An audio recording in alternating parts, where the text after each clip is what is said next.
Hey, thanks. We're going to be fitting some lights in this now. So this has already got some UV LEDs already in. So they don't show up very well on camera, but it's got UV LEDs in there. And what I want to do is change it for the new product I've got, which is the Clean Light RGB. So we can change these colours. I was going to change these to black buttons. I'm just going to leave them as clear for now, because I want to see what it's like with clear buttons anyway. Yeah, I'm up a little bit earlier today. What can I say? Just, I think, to be honest, I think it's more this diet stuff I'm with, like under eating and exercising and stuff. I think your body just wakes up thinking you're in like survival mode or something. But I do get up early anyway. So this is fully in production anyway. This is working perfect. These are AA batteries. So I guess I could show you actually how now the plan is to install these. It's not that bad. It's going to come with a little plastic spudger. So this is often me tweezers, but it's going to actually come in kit with a little plastic spudger. And the only thing you really have to do is push this battery, both to install and remove. You're just going to push on this battery out the way like that, and it just lifts out there. And then the others just lift out clean. They come out easy. That gets you that far, and then you take your batteries out. So to install it, I'll show you doing it the other way around. The only thing you don't want to do with this is continually bend these back and forward. You want to try, keep them in the bent state. But yeah, that's working perfect so far.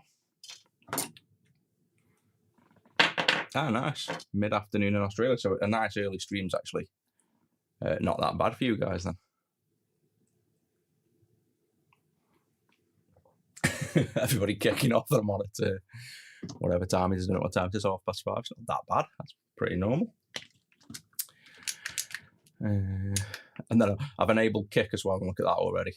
First thing on Kick is spam. So I'm going to try and enable it, but I can either disable Kick chat, or I'm going to get the common things, the common messages that pop up, and I'm going to kind of flag it. So while we're on, let me just go live into the chat bot thing, whatever it's called on here. I always forget what it's called on Streamlabs. What time do I actually work from though? I don't know. Whenever I feel like I work for myself, so I normally start work early and then go for a coffee a few times. Well, probably once a day to be honest. We'll go for a coffee, usually after this stream, and then I'll work till whenever. Some days I'll knock off at 4, some days 6, some days 9. It doesn't really matter. It's just whatever I feel like, really. Right, mod tools. Word protection. See, I would have thought there'd be a link protection. That's on and apparently doesn't work. So it looks like the Kick either isn't monitored and it doesn't protect against it, which is strange. It says active.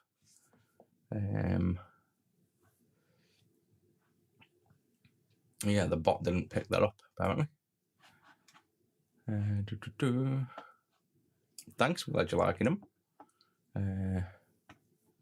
Right, okay, so sod the fixing of the Kick chat for now. That's already enabled to apparently prevent the links, but they've posted anyway. So I turned off Kick at the very start because all we got was bots, but we'll see. So let's crack this thing open anyway. And this one's my personal one, so I'm going to put the LEDs in, and then I might open him back up after at some point to swap the shallow buttons. This is, I think, still my favourite, one of my favourite shells for the Game Boy. I always remember this kind of crazy green as a kid. This was like definitely an 80s green, super vibrant, right in the between.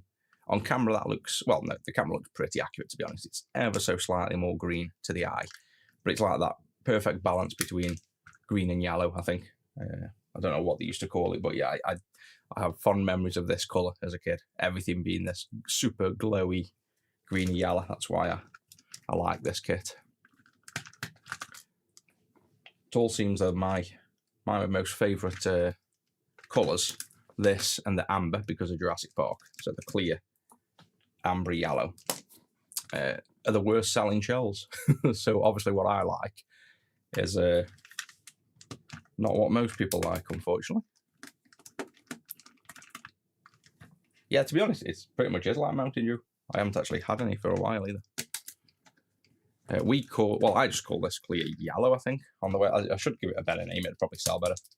When I was making all these shell kits in like 16 different colours, I wasn't exactly being creative with my names at the time. But I think a good name would help sell this. Maybe people seen it as well, because the other downside is, even though my shell's a bit battered, I'll probably swap it. Yeah, I've cracked the crap out of my shell with playing with all the battery mods. You don't even see real pictures of this on the website, to be honest, because just time. I did renders, and then the renders weren't super accurate enough in terms of colour. So it's one of the things I started slowly doing. We now have real photos from the front of these, but that's it. You don't really get to see them like this. So, right. Let's get these out of the way. And then we have the posi screwdriver. Oh, well, yeah, this is all posi because it's our screws. It almost feels wrong to not reshell it though now. I'm half tempted to go grab a shell, but I can't be bothered at the minute. Because we have a really nice clear purple as well, but I do like the green. So I'm going to stick with the green. And we actually have a new speaker as well. So I might get, if we have the new speaker up here, I might at least do the speaker. We don't need that on anymore. We can fold that into shape. Undo the buttons. Right, so what we need to do, set that shell apart. Hey, welcome in. So you can see we have, obviously I've got all the mods on this. I've got the Clean Amp Pro, which boosts the audio. We've got the de-hum kit, which removes the hum and buzz from the console. Power switch will have been cleaned. Then we have the clean light in the background, this white one, the old one, I'm going to remove. And then obviously this is the ribbon cable to the clean screen. What we're doing is I'm modding my personal Game Boy. Well, upgrading it basically with a new product. So I've got my old green console here, GBA, and I'm going to fit the new clean light and this new power regulator board, which I still need to try and figure out even more of a way to filter, because the only problem with the RGBs and the addressable LEDs is they're going to add a little bit of noise to the audio, and I want to fix that fully. So this helps a ton, but you still get a tiny bit of noise. So I'd ideally, like that's what it is for now. Every RGB LED kit for the Game Boy Advance adds this noise, and ours actually adds the least amount of noise, but there's still a little bit, so that's something I want to address. This is a Game Boy Advance. I can't turn it over at the minute because all the buttons will fall out, but you'll see it when we've screwed it back together. So to get this out, we are going to need to probably desolder the ribbon as well. The button ribbon for, and I'm probably just going to take the button ribbon off, to be honest, to get it out of the way first. So this is for the clean screen, for the on-screen menu. So it's not strictly needed, but obviously for mine, I do it. And we want to install this first, really, when we solder it back down, because it goes just under there. So I just want to remove it for now, and it's probably going to just have to go straight back on once we've removed the old clean screen. So we'll get it off this trigger spring. The new one doesn't solder to the trigger spring anymore because people were struggling to do this connection here to actually get it to solder to that. So we moved the ground away from there for this new one. We have then TP3, TP2, and then we have the shared pad with the clean amp. We have another trigger, and finally the top trigger. Oop. There we go. So that's the old one off. Just going to move him out of the way. And the new one, because of basically, I don't know what made me miss it or find out, but when I made this board, I designed it all worked great. And then when I made it mass produced, this has been made for about 2 months, 2.5 months. Once I put it in another Game Boy, So I don't think it happens in all Game Boys, but it happened in enough. If you max this out with full brightness and you have, say, like a modded screen and you max that out as well, then it was causing the console to randomly reboot. So it's something that I didn't spot in the initial production run. So obviously that's why I didn't put them on sale. People have been waiting for these for ages now.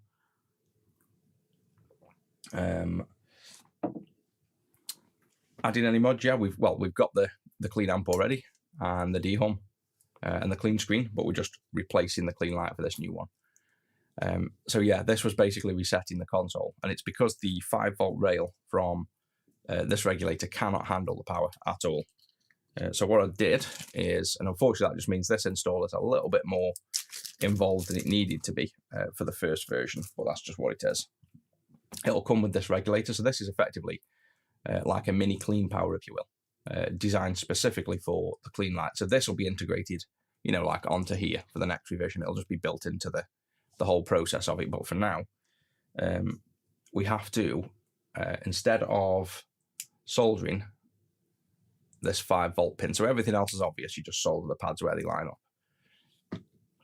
This 5-volt pin, though, we need to cover it here. Otherwise, it's going to touch on the 5-volt pad, which is there. So you've got two options. You either cover this pad up, which is probably what I'm going to do, or you'd cover this pad up. Now, it doesn't actually come at the minute with anything to cover it up with, in a sense, like a little bit of tape. It was too hard to include. So what you'll have to do is cover it up somehow. So masking tape, electrical tape, anything will do, basically. That's just how this install has to be. Unfortunately, it was something that we didn't spot until, like I say, it got into full production and it was done, and I've got 1,000 of these boards, and then I noticed the problem, unfortunately. So the only thing you want to do if you are taping the 5-volt rail is, if we place this, oh, that's the wrong one. If we place this one over, you want to make sure you're not taping the up and the start as well. So if you hovered this over where it's going to be, which is like that, you'd see the 5-volt pad there, which we don't want to solder to, and then these. So you want to tape it from here going this way and not covering that pad there. So basically, if I just stick some tape over that pad, you can see there, you don't want to cover there. So just going from the edge of the pad across should be enough. You can cover that however you like, but just don't solder onto the 5-volt. And then when this goes down now, you can see you've got all the other pads exposed, so we can solder to them. So it's just one of them things. It wasn't ideal, but the solution was either scrap 1,000 clean light and remake them at a quite expense, then I'd have to release it even more expensive, or we just solder this little power board on I've made now. So that's the tricky bit done, in a sense, the bit you have to do. And now all we've got to do is solder all these pads on. So everywhere they line up, we just solder on. And this LT is actually shared now, so I can solder onto that LT and then just solder the flex ribbon for the clean screen after. So let's do that first. So the soldering should be nice and easy. I'd solder on one point, you can see down here slightly off there. So try to get one point aligned. So say this left one, the furthest most one, and blob solder on him. All you want to do is apply solder, plenty of it, wait a few seconds, and that will now be on. And then you can, oh, he says it's on, that's not on. So you might want to pre-tin the pads if you like, but I'm going to instead use a bit of flux for that. And then if you can't see through now, you might want to, with it being the first pad, we can do that, and now it shouldn't move. There you go. So it's on now because you can't move the board. So just give it a little bit of flux in a few seconds and you'll flow through. These will look like they're lining up well enough to tack onto. Same with the select. So let's go over the far end now. Let's do the other extreme. And you can see this one wants to come down slightly, but this blob of solder from the old install is stopping it a little bit. So that's making it not want to come down. There we go. And then you've got them 3 pads there. So we've got the existing one we soldered to and 2 others. So we're going to solder these 2 extremes, and that's then the board tacked into a position where all the pads should be visible. So while it's over there, the RT's got some solder on already. I'm going to push down. There we go, solid. So now do the same for the others. Just feed plenty of solder through and push down, just so you know you're getting to the pad underneath. And leave it a second, and then you know you're on. And we'll test all these buttons after. So, well, the way you'll know these are soldered or not is the clean light actually adds new buttons, you'll notice. So see how now you've got brand new pads? So if one of the issues of your Game Boy was your pads aren't that responsive because they're old, this replaces all the pads now. So on top of getting the clean light that you can also turn off, these act as brand new button pads for your GBA. It's like a double benefit. And this is a mod people sell on its own. So this is something that people would buy on its own, basically. We are fixing, well, we're not fixing, we're modding my own Game Boy Advanced. We are adding, oh, there we go again. TikTok's banned us again. This is getting ridiculous. Redirect, how is it redirecting products to pages outside of TikTok? I'm just going to end up stop streaming on TikTok. It's ridiculous. What have we done so far to upsell anything? I'm just working away on my own. I'm not even selling anything. TikTok is crazy. So you guys might not see it on TikTok for much longer because it's starting to piss me off, quite frankly. Just constantly banning me and restricting the views. So there's no point listing on it at this stage. I'll probably end up going back to a different platform for TikTok and getting rid of it altogether for the streams at this rate. Alt. Oh, that's a bit messy. Clean the iron.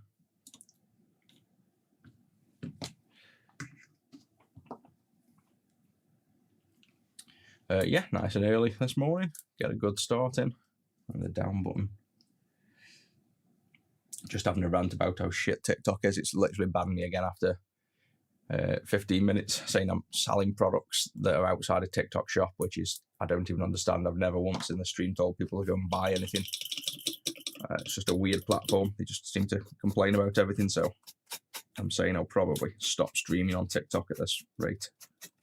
Even though it's the most interactive one, we get the most, well, we did get the most comments till we started blocking it a few days ago. Now we get next to none because they're blocking it. So just make sure you clean all the flux up as well, because obviously these are acting as new button pads for the system. So you want to make sure they're nice and clean.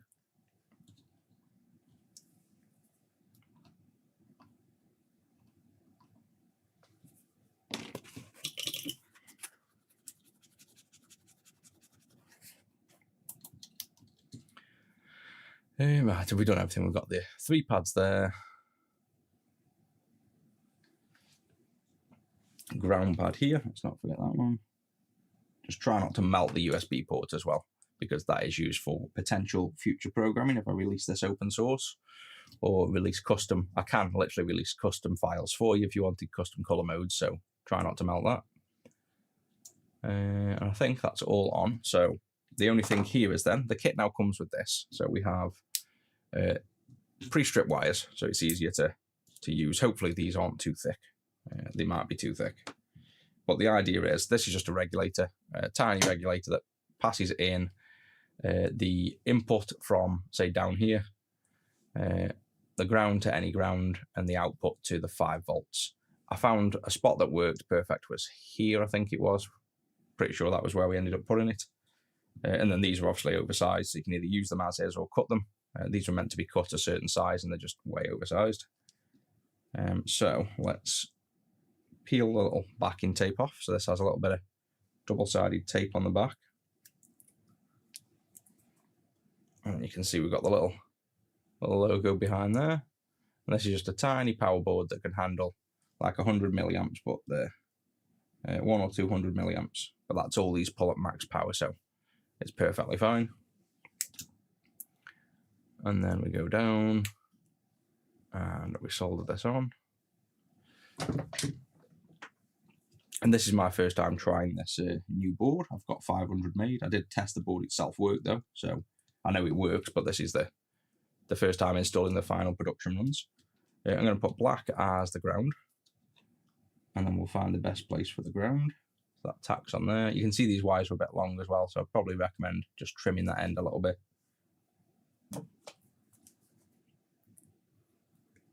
You don't need the big long end. And then you can just tack that on now to ground. So there's the ground pad. Let's find the best place for ground, or the easiest place for you guys. One is obviously right here. So that's probably not a bad place to solder the ground to, which I might just do that. It's nice and close. So I'm going to put that short. I'll probably sort of strip this wire before attaching it, because I might pull the wire. So let's take that off. Strip this end again. That. And then we'll solder him back on to that ground. But you can pick any ground you like, but if you want to follow the guide where I'm going to install everything, then you know it's going to be the same. So that's there. This bit is the ground here. So it's a little bit of a tricky ground, to be honest, because you might end up melting this. So I might advise just to probe around for another ground. Basically, you can just go on. You can either go all the way over to here. All we have to bear in mind is we're passing through the shell here to get to points, and this is where we don't want the shell pushing on, which I don't know whether it will. It won't in our shells. It's all cut out to allow ribbons to flow through, but the original shells have a wall running down here. So you instead of having to mess with that wall or trim, you want to try and avoid that pot. So in now is the in from down here. And to be honest, I forget what we're tapping off because I designed this about a month ago. So let me just look at what we're doing. I can remember it's this pin. This was like the easiest place to find the pin. But I think it's tapping off the raw power. So I think it's literally basically coming off this switch, the on position of the switch, if I remember rightly. So instead of soldering to the C pad or there or onto here, a good point, a tap off point was here basically. I think that's what it was. So we might reconsider that position at the minute because we don't want it running over here. Considering the kits come with quite thick wire, I don't want to run this wire like this. It's too thick, it's going to get in the way. So let's just find a better place for that.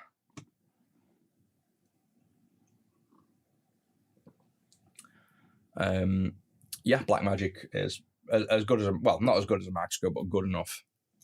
So if you do like a full zoom and you're trying to solder this CPU, you can go all zoomed in, then you can go digital, and then if you focus with the wheel, you can get like that. So you can get pretty much as close to a microscope view as you need for working on. So I'm looking at my screen basically to see that, and I can see everything I need to. So obviously there's the size of my finger. So that's as zoomy as I need. This bit's a digital. That's the pure lens zoom. But this is this is a 6K lens cropped down to 1K. So if I was streaming at 6K, I'd have even more resolution. So then this kind of digital zoom would be actual pure zoom, not digital. But it's good enough for what I need anyway. Right, I'm just going to look at the... I've got so many hardware projects open. I'm just going to look at the... Actually, now I just need the GBA schematic, don't I? What am I doing? Schematics, GBA schematic. And I just want to see...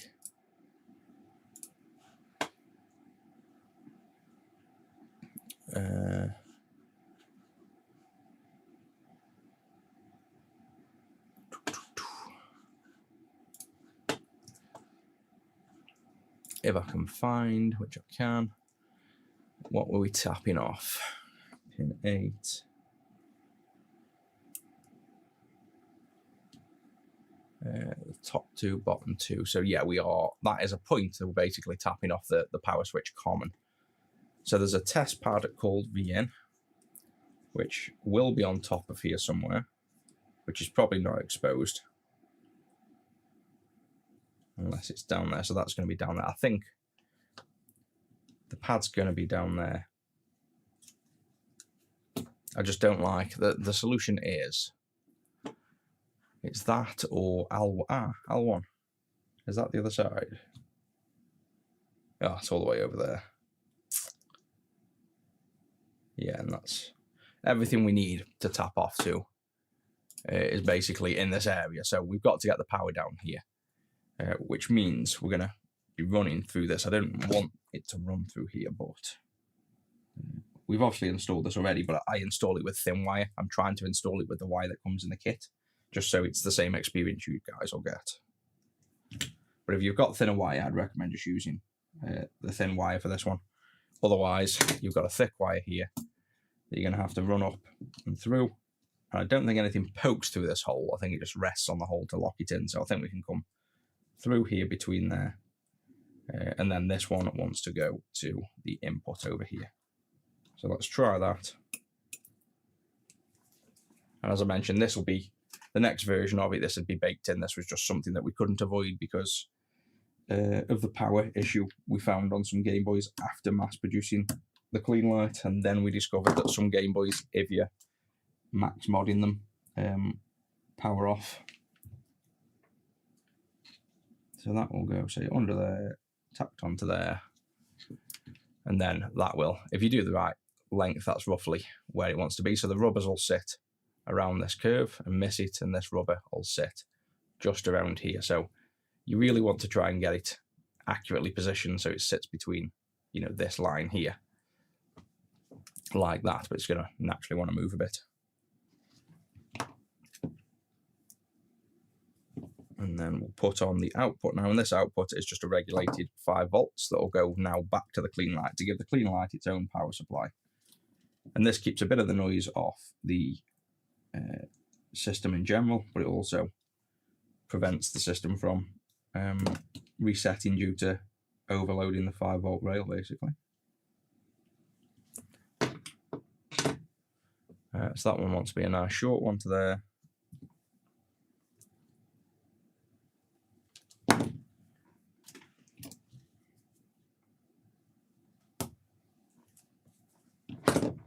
And remember, don't go too long on this 5 volt pad because we don't want to melt through the tape we put underneath and it actually solder to the Game Boy. That's the whole point. We want to keep this out the way of the Game Boy's 5 volt rail. Just sits on top of where the via was.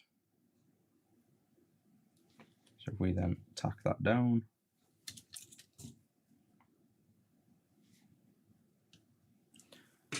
So that's the install done. That's, like I say, without this bodge up in a way, this won't be needed on the next revision, and all these wires and all the tape. But that's just, unfortunately, if you want to buy the GBA clean light RGB at the minute, that's the install process. So it's not terrible, but it can be simpler, and it will be simpler, obviously, on the next revision.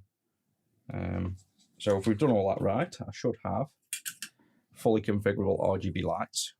We need to now put this menu back on, so the menu ribbon. So we're going to slide him underneath there, I presume.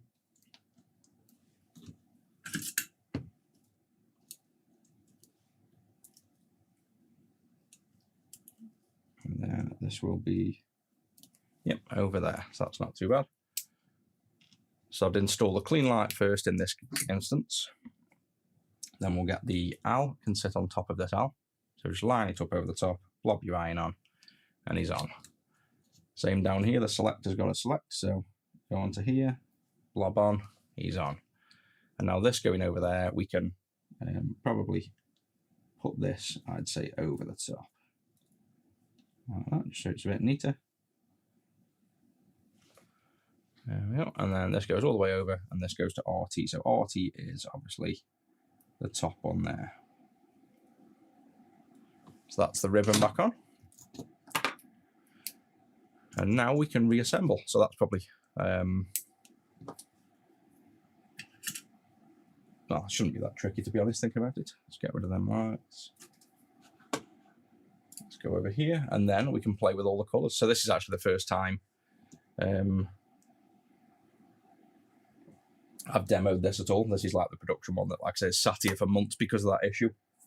And I had to get 500 of these all made. So these are all them power boards, and I've got to add all them manually to the clean light bags, and I've got to program them all manually. So it was a bit of a pain, this product. It's the first clean light RGB though, so The first ones are always a bit, stuff like this, it never goes fully smooth when you go to production. And, with a brand new kind of product, we've not done the RGB lighting before, so I've written the entire code base. Obviously, I'm a software developer, so that was easy. I haven't used any libraries like most other people. I've written the entire LED code base, the thing that drives them, the color maps, everything. So this code's all unique to me, and I'd like to think I've made it very intuitive as well. So you'll see when it's on. I've tried to keep it. I shouldn't even need a manual because I should remember. I've tried to make it that simple that it's kind of obvious as much as it can be, that you can change and control all these lights from button presses. In future, I can add support if I'm bothered about it. We're not sure whether we want to yet. I can add support through the USB port at the back. So one of the goals was on the clean juice. I was going to add the pass-through on this USB that then goes through into the system, but to stop complexity at the minute, I haven't bothered. I think the way it is at the minute will be fine. I don't think we need to add any other complexity yet. You can do it from the button presses, so I don't think it's really needed. Right, so that's in there. That's got the bit of padding on there. Flip over. And it's been a while since I built a Game Boy. Zach always does these, so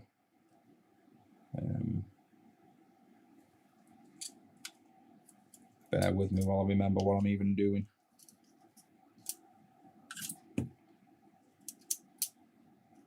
So I remember he comes out. He goes into this connector.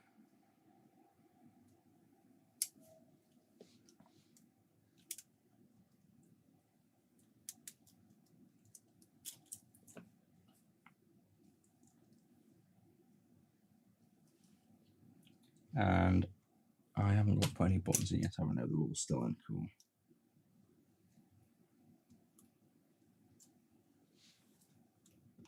So that's the ribbon in, and then normally I just tuck the ribbon under like that, and it doesn't need anything else holding it in, then it just sits there.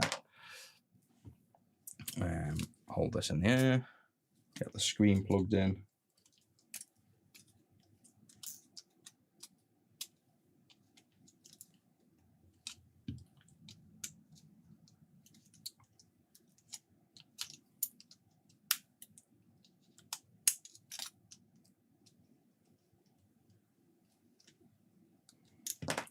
So we hold that tight, we can check. Yep, everything's there. You can also see, because this is a clear shell, you can see that wire, unfortunately a glaring red wire. I might change that on mine. But for now I'm going to leave it in because I'm going to reshell this. But you can see, we know it's positioned right, as I guess a benefit, because you can see where it's ran through. But yeah, if you want that not to show up like that horridly, then use thinner wire. You could also run it behind, underneath and to the C pad of the power switch if we wanted. So if you didn't want that on showing yours, you can tack it on either of these two pins on the power switch or the cap here. Any of them points that wire can go to. I was just trying to use this kit as it comes, but for those doing this professionally, if you will, I wouldn't use this thick wire that comes with it. I'd just use some enamel wire and run it cleanly from the clean light, probably just up through here, down into this power switch for now. Or there's a VIN pad on the front, basically. So there's cleaner ways to do that. But considering I'll reshell this probably with black buttons and a new shell, we'll redo that when we reshell. For now, we just want to test this, basically. Where are all the screws? Screwdriver.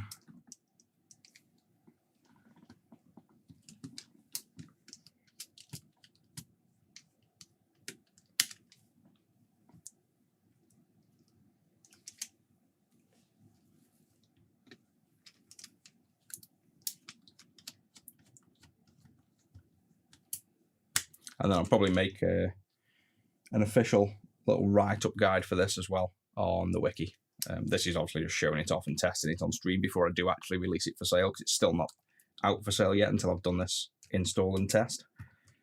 But once it comes out, I'm going to write a full guide on the wiki, and I'll probably find the nicest spot for that wire, basically. See if there's like a nicer spot.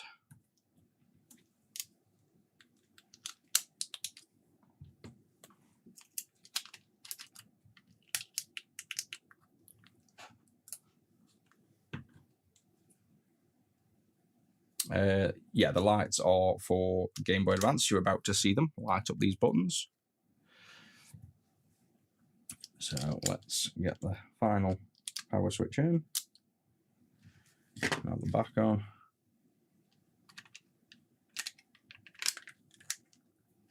Set. And then some screws back in. Do we quickly test that it works before we screw it together, to be honest? Because that's a lot of screws to take out if it's gone wrong. Oh yeah, there we go. So lights up, so we know it's working, at least on the screws, on the basic light profile, which is, I think, defaulted to red, if I remember rightly, which obviously it is. But then the fun starts when you customize this and you realize how much customization this has got.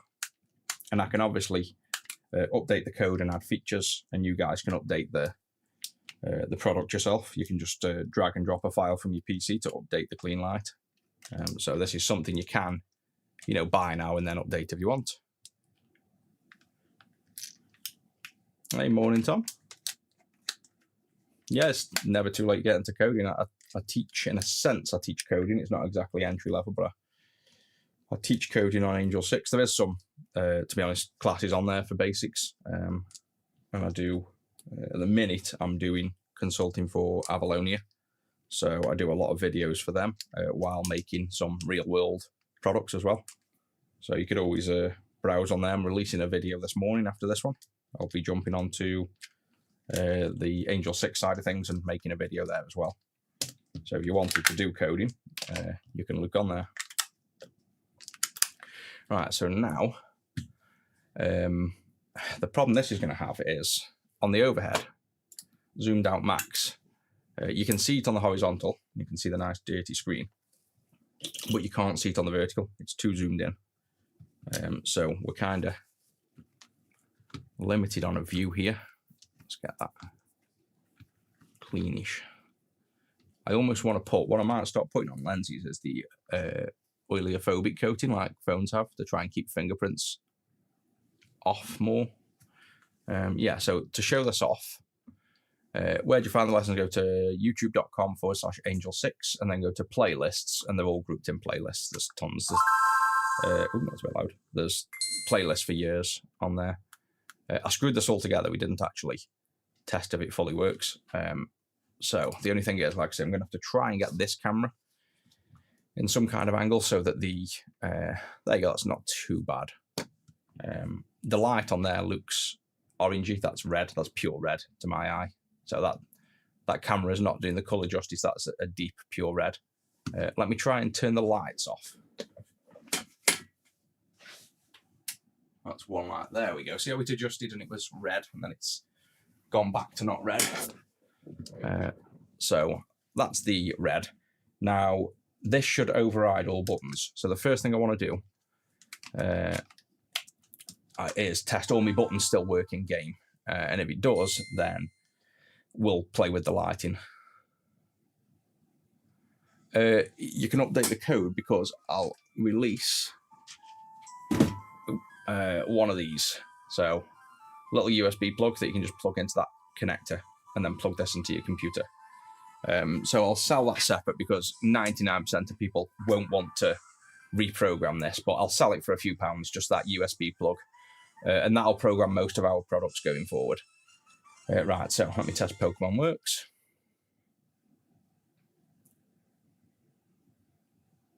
Reduce battery life, yes and no. The max brightness that you never really run it, it'll draw 100 milliamps, but you can turn these fully off. You can have them just for show. They don't have to be on. So let me just test all my buttons work first. So we got the start. Select, I don't think I've got anything on yet. Yeah, the bag's empty. Oh, there you go. So right isn't on and up isn't on. So I've done a poor job of the right and up. The start. Oh yeah, so I've got to make sure I can only go down at the minute. Ash, in, out. So right and up. Did I miss them pads? But I've soldered them bad either way. So we'll have to go and fix that. The tabbing, we need a GBO game to really test the Allen R. So we just put put a GBO game in, turn on, Allen R, grow and shrink. So that's fine. So up and right, I've got bad solder joints on. So let's just quickly fix that. I could have probably tested that as well, but I've obviously just done a bad job of soldering there. Oh, nice focus there, camera. You're going to refocus for me? No? You're just going to sit there out of focus, are you? There we go. Right, so let's quickly whip this open, and then we can... I should have just put 2 screws in. I knew that was going to end up happening.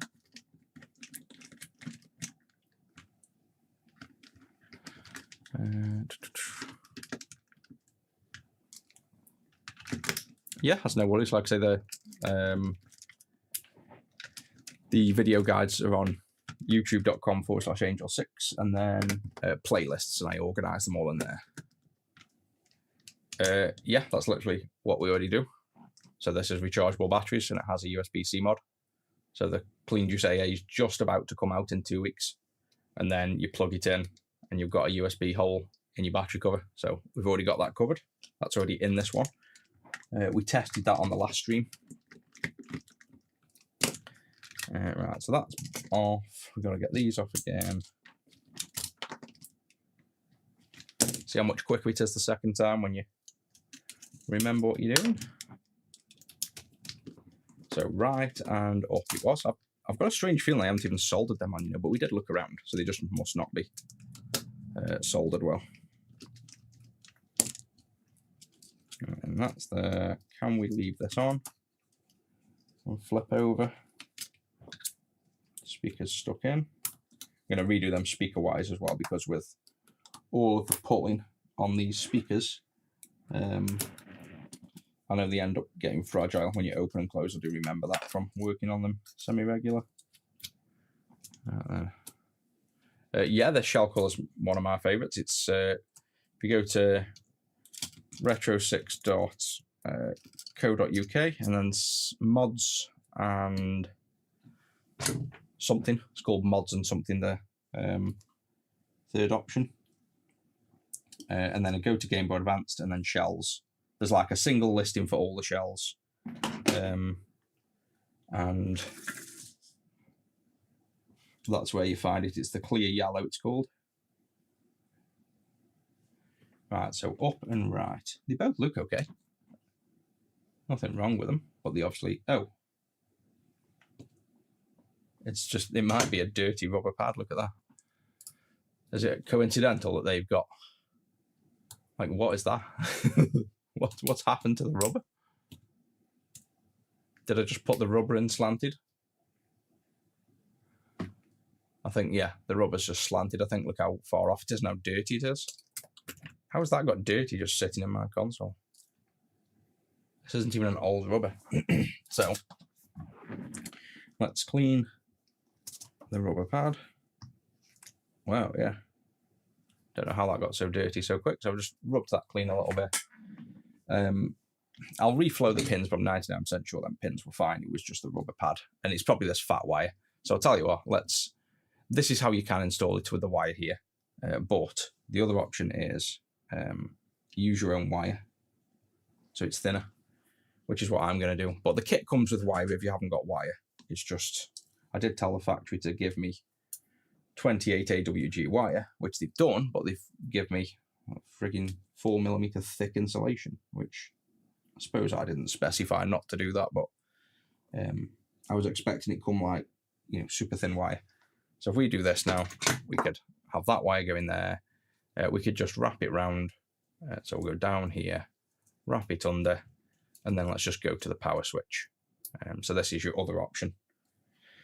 So it's not visible in the shell.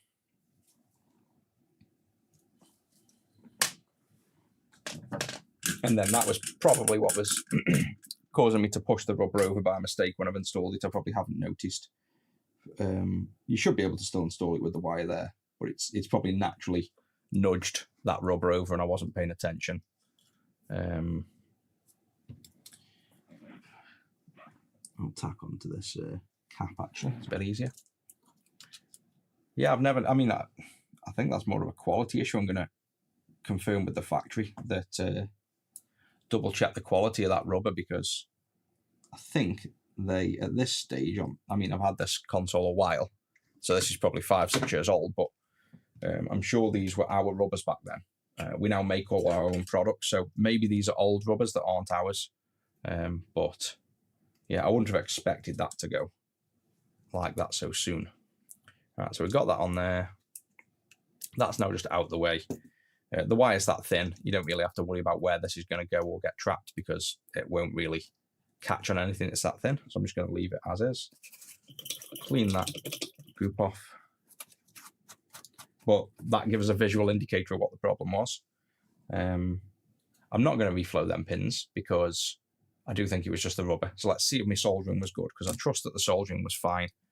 I think what I've done is when I've come to assemble it, then I think this rubber on here wasn't in place when I've assembled it. The red cap is free floating. This is a dehung kit. So these are just on a flex ribbon. They solder to ground, the power here, and 2 points up here. And then these are literally flapping. You can solder that C54. It's just an anchor, but does nothing. But when it's in the shell touches on one of these and it doesn't go anywhere. So you've got an optional pad there you can solder. But this will still, even if you solder that, this will still just wobble because it's on a flexible circuit board. You know, it's not going anywhere inside the shell though, it touches. Let's resolder the speaker now. And that wire was almost breaking on the amp, because if you're opening these up to work on them, typically you want to desolder your speaker so you're not flapping it in the wind while you're turning the console over, because then it eventually rips. And I do have a new clear speaker for this, but again, I'm not going to bother with the other upgrades for now, because I will come back and revamp this and reshell it fairly soon. Once I've got the lights in and I like the look of it, we'll come back. Oh, yeah, that has been the issue. So when I've disassembled it and not really moved things about, look at the position of the rubber. There's the button. There's the D-pad. So the D-pad's not really pressing them. So it's just me not paying attention when I've assembled it, or when I've disassembled it, I haven't really paid attention to when I'm putting it back in. So just an oversight, because I wasn't really paying attention to what I was doing. So that's in there now, locked on them 2 tabs. That's in, that's in. So that should be good this time. I tend to find that when I'm on the stream, I start talking away and looking at the screen and not paying attention to what I'm doing sometimes. So fixing, we are modding my personal Game Boy Advance, and I'm just adding the brand new clean light RGB, so color changing LEDs. And I would if a speaker would go in.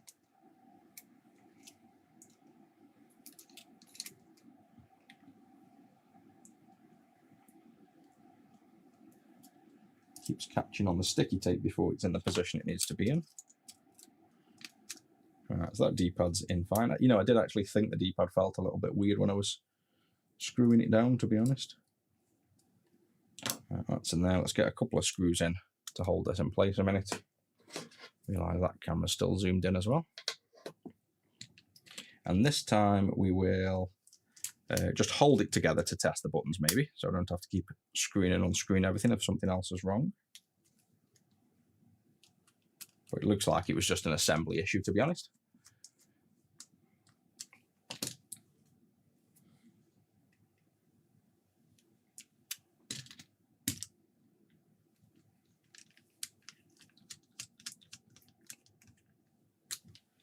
Right, that's that in. Let's put the OSD ribbon back in for the clean screen.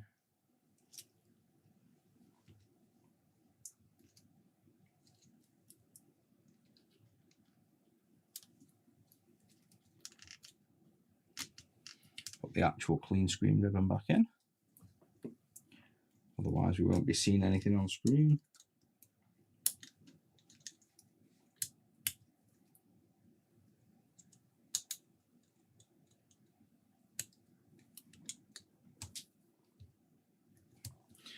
That's it. And now we can do triggers, bumpers, power switch, and then we'll just hold it together.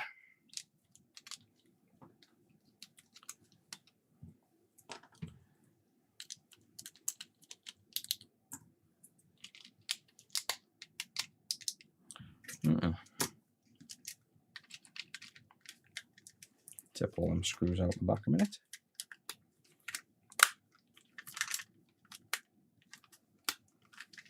Right, so let's hold this one in place and ignore the screws for now.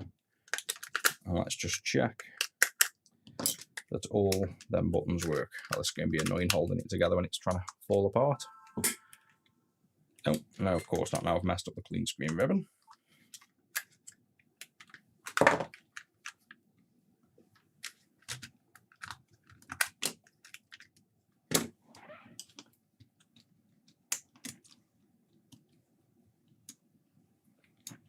I think I've got it slightly slanted there, maybe. Oh no, it might look like I've damaged the screen.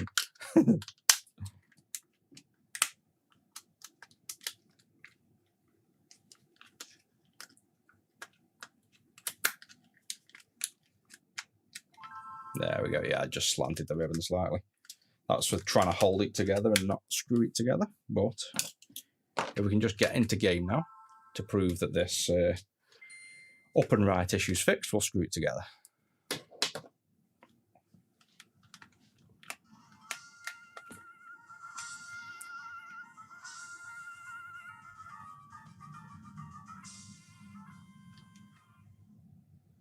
I'll probably turn that brightness up as well a little bit for this, and oh,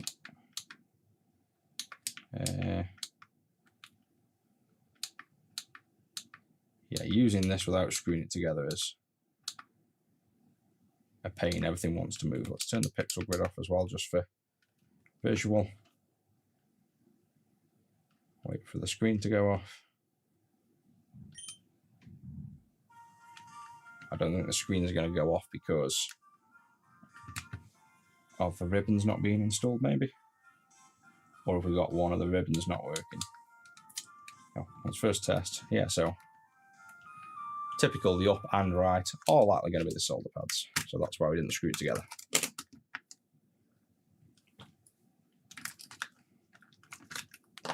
It's either that or, well, there's got to be that really. That's all it can be. And then up and right wouldn't stop the OSD on this working either. I'm having fun on this one.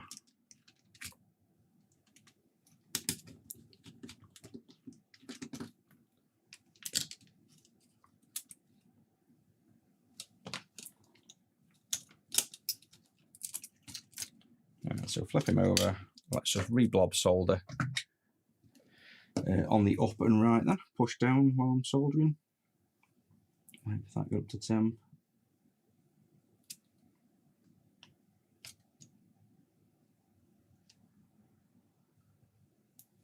So that should be that. That's on, that's on, that's on.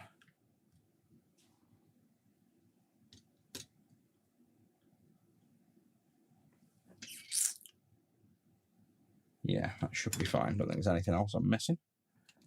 This ribbon I think was getting a bit crushed when we assembled it as well. That was why the on-screen menu was a bit dice.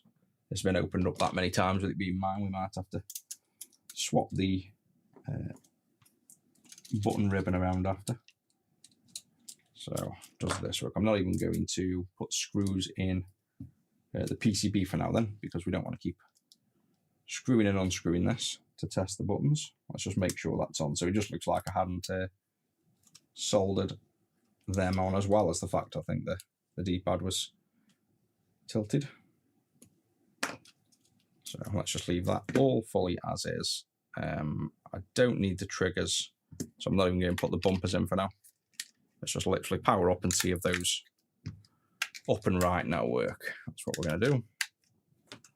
And you watch the time, we haven't done anything. It'll now work, and we'll have to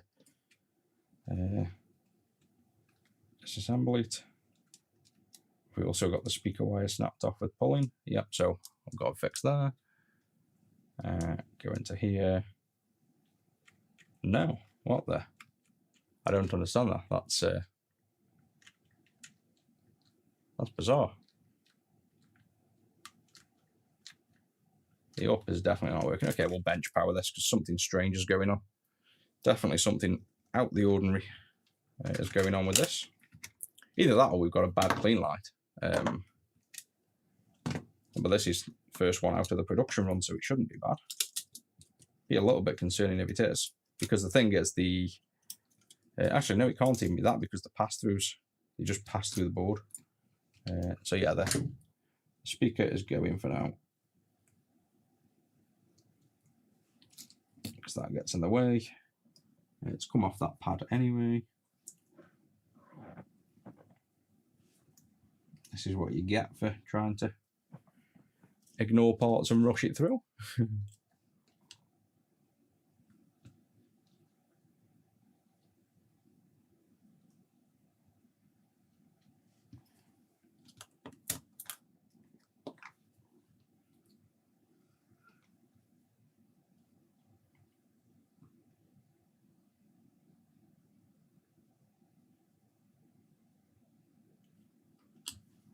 Trying to expose the solder pad on this speaker, so I don't have to grab another one. So I don't have one to hand, I don't think. There we go.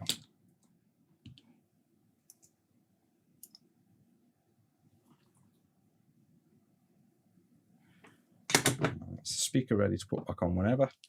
We'll ignore that for now then. We will get the bench power. I probably should have done this from the start considering I've got the equipment, but no, I do keep putting this. I'm doing something with this rubber. Oh, this rubber's dodged because it's gone back in the complete wrong position again. It's twisting when I'm assembling it. I'm obviously doing something. These rubbers are sliding and being completely out, so you can see visually I've completely moved it. But either way, let's test it from bench so I don't go. Mind you, that's quite hard to do. Now let's do one once more, and let me just watch what I'm doing with this assembly, because something doesn't add up here. It shouldn't be moving out of position. So that's in position.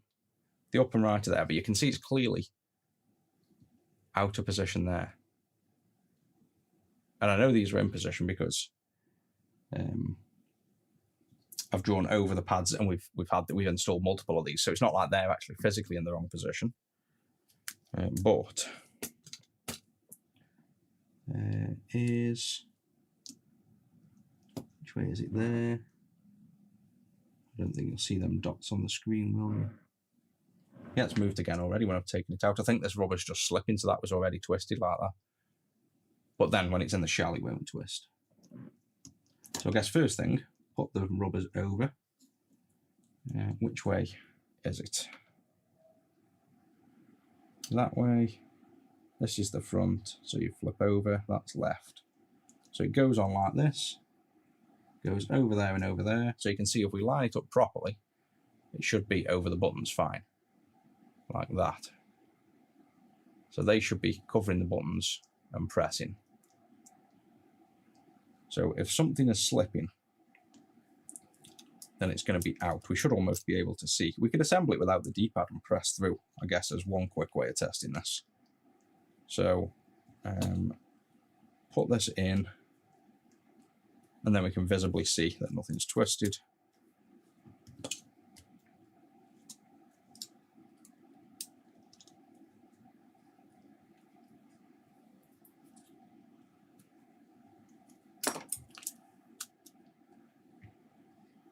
Yeah, this is the new soldering iron. It has a cool, in fact, I'll show you this for you, it's a bit better. It's got a cool little coffee sign when it goes to sleep. So it's just a slimmer profile iron. It's a bit cheaper feeling. It's all a bit more plasticky, you know, but the screen's good enough. Shows a coffee cup when I need to get a coffee, which is ace. And it works just as good, really. I don't think there's any issues with the functionality of it's the same. And now I've got more desk space because it's slimmer. And it was only 50 quid, I think, off AliExpress. Yeah, it could also be the rubber with it being gumpy on them too. I just think it's crazy bad luck that we're having this amount of issues with. But like I say, this is my personal one that I use for testing every product. So this has been open and closed probably 50 times, I bet. So it really is not exactly out of the question that it could be. Could be that.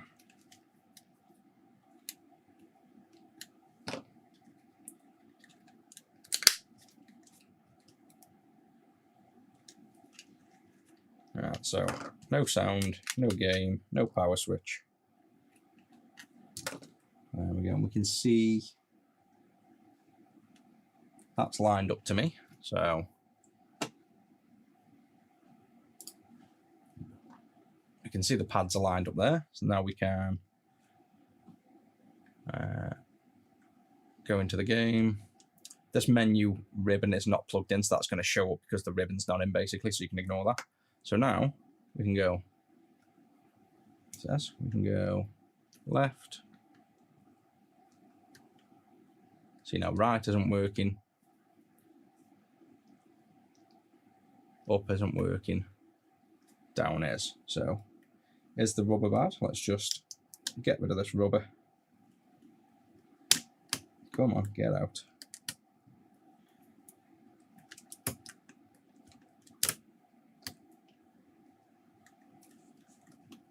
It's a lazy way of getting the rubber out because I'm not disassembling this thing again. I'm managing to touch the brightness without the... How is that managing to work when the ribbon isn't connected for the brightness? Let's toggle power on and off. And let's try and wedge in a little rubber into here. But yeah, I think it's actually just the... Looks like just that D-pad is... Hopefully the D-pad is the problem. So go through there. Get into the game. And now does this one work? No, what has gone on? I can only think then. That is strange. So it's actually not functioning on. Yeah, that is bizarre. So let's see what's going on. Let's we're gonna have to test it to the CPU, I think. And like I say, we can't really have, it's not like this is faulty, like this thing here, because these pads are just purely pass-through. So, well, I say it's not faulty, that could mean the pads passing through aren't working, but we've already installed these already, like even though this is the first production one, it's from the same batch, so we've already pre-installed these. So let's do a bit of testing. I didn't expect to have to diagnose this. So let's start with some obvious ground. Ground on the battery is ground on, say, a working pad.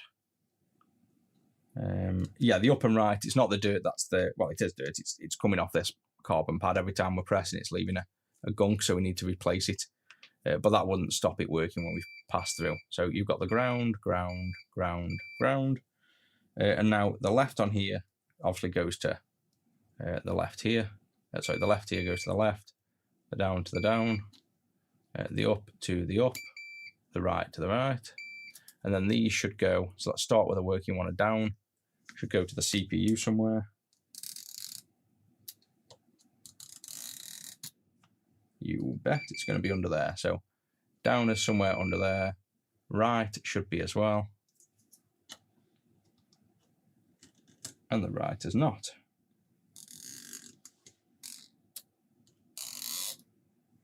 So that would make sense why. But the question is why?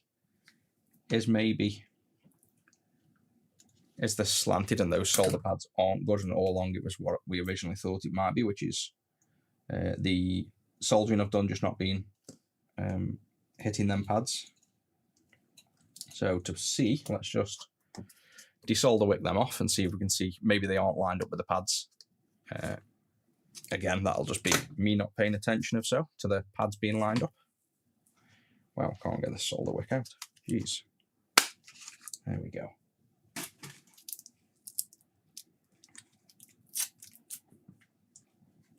Right, so we've got Gutwick solder wick this time, so the good stuff. Tiny bit of it. Desolder wick this up. Probably don't even need flux because this is the good desolder wick stuff.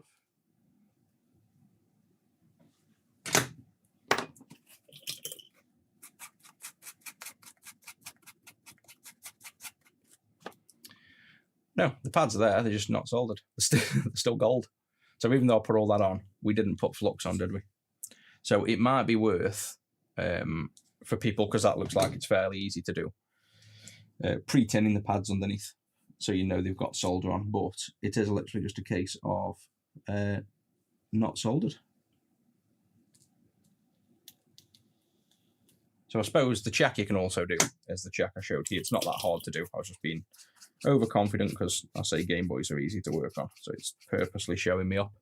You can do the soldering like that, and then what you want to do is get your multimeter, tap on one of the pads, and then just drag down this side of the CPU, it seems. And you can see now it's actually connected. So somewhere down here, and that one somewhere down there. So you can go through all them buttons and test they actually go to the CPU. The LT, I think, goes through a resistor, so you might not get a beep. But the A, B, start, select, up, down, left, right, they'll all bell out to a pin on the CPU if you wanted to check that. The rest of the pins we know work. So now I've just got to fix all this mess, opening it up and not putting it back together right and stuff. So we'll need now a new rubber, because I ripped the rubber out thinking it was the rubber. But to be honest, that is going gumpy, so we kind of want a new one. If we've got clear black buttons, I might put clear black buttons in while we're at it now, considering we've turned this into a bit more of a job than it originally was. Let me just clean my desk up a bit now. So yeah, looked like there was nothing wrong other than my shit soldering, basically. So let's get this back on. But I think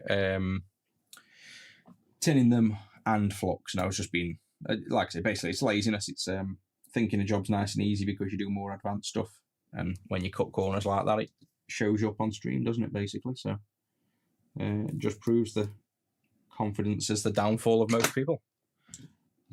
Definitely just me being too confident there in my soldering ability. Let's see if I've got these rubbers. So we got, what have we got? Clear black. Oh, we got solid black. I thought we'd got clear black for a minute.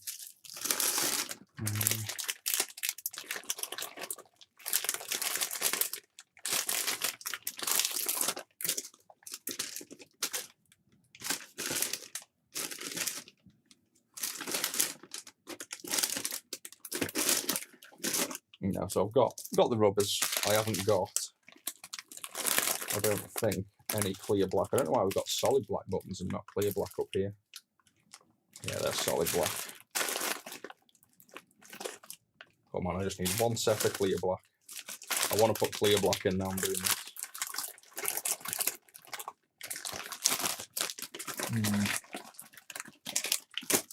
Anywhere I can rob them from. Any consoles with them in? Nope. That's a customer's. What do you reckon? Do I go grab clear black buttons, or do we stick with the clear for now? I'm going to grab clear black buttons, I think. Actually, no, I'm not, because I've got the only clear rubbers we've got, the start and select, are obviously clear. I've got some clear black rubbers being made, so we'll wait until them clear black rubbers come, and then we'll upgrade this on purpose to the clear black. But let's see if I've got a speaker. I bet I haven't got that either.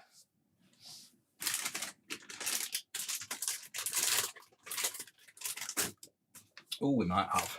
So at least we can do the new speaker. Yes. So we've got the brand new speaker. our logo on, and it's all clear. So that looks better in a clear shell. So at least we'll do that upgrade. But yeah, the clear black rubbers, I'm going to wait until I actually have. Sorry, the clear black buttons, I'll wait until I have the clear black rubber, so it looks correct. Otherwise, you end up with black buttons and then a clear start and select, which looks weird. So, right, soldering was fixed. That wire is just floating, which doesn't matter because it's not seen. And it's my Game Boy, so I am not fussed about that.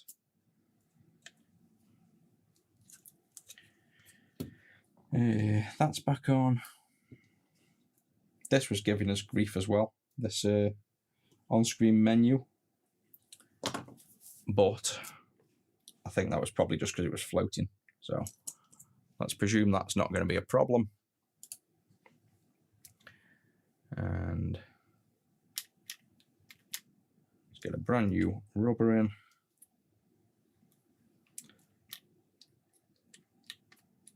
So that's level. That we might as well swap the rubbers. Now I've got a pack out, so they're nice and fresh with new ones. The speaker will need soldering on, and this has got thicker wire as well, so it's nicer than the ones we did before, and it's the original shape as well, so it fits in with the little tab. So just a bit nicer than the generic speaker we used to have. This has been made obviously for us, and then our little logo put on. So now this goes here. The speaker will twist over to that way. There we go.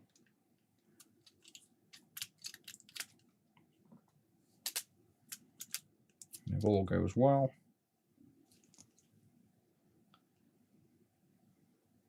it doesn't, because the solder blob on there is getting in the way of that cage. Why wouldn't it? So that's actually a little bit of an oversight. Well, I say oversight, we've made the speaker and we haven't actually updated the CleanAmp Pro yet. So the solder pads where the speaker goes to go over one of the plastic parts of the speaker.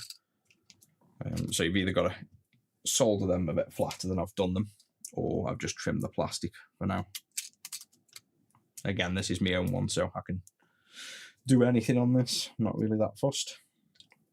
But that's something I'm remaking the CleanAmp shortly for the GBA anyway, and it's going to add amplification to the headphone port as well. So that'll get redesigned and I'll move those pads over. Right, so I'm going to go in with the screws this time because I'm pretty confident. Although I'm not going to put the screws in the back shell because I'm not that confident, but I want this to hold in place. So at least we're not dealing with the PCB falling out at the same time.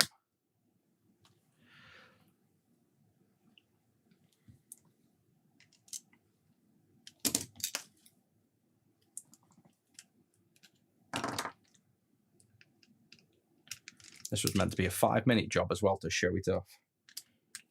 And this has taken, what, an hour? We are failing to install one of my new products, a Clean Light RGB. So colour changing lights for the Game Boy Advance, but we're having a bit of a nightmare at the minute. Everything's going wrong. Mainly just me not being able to solder my own products in. But hopefully this is now the final assembly, and I can actually show the product off. So it almost worked first time. Everything was fine. It's just that the up and right didn't work. Turned out to just be my bad soldering, and I suspected it was everything except me. I presumed it was the rubber pads or the Game Boy or a faulty board. It just turned out it was my soldering. So hopefully now that's sorted, this will work. So let's get these buttons in.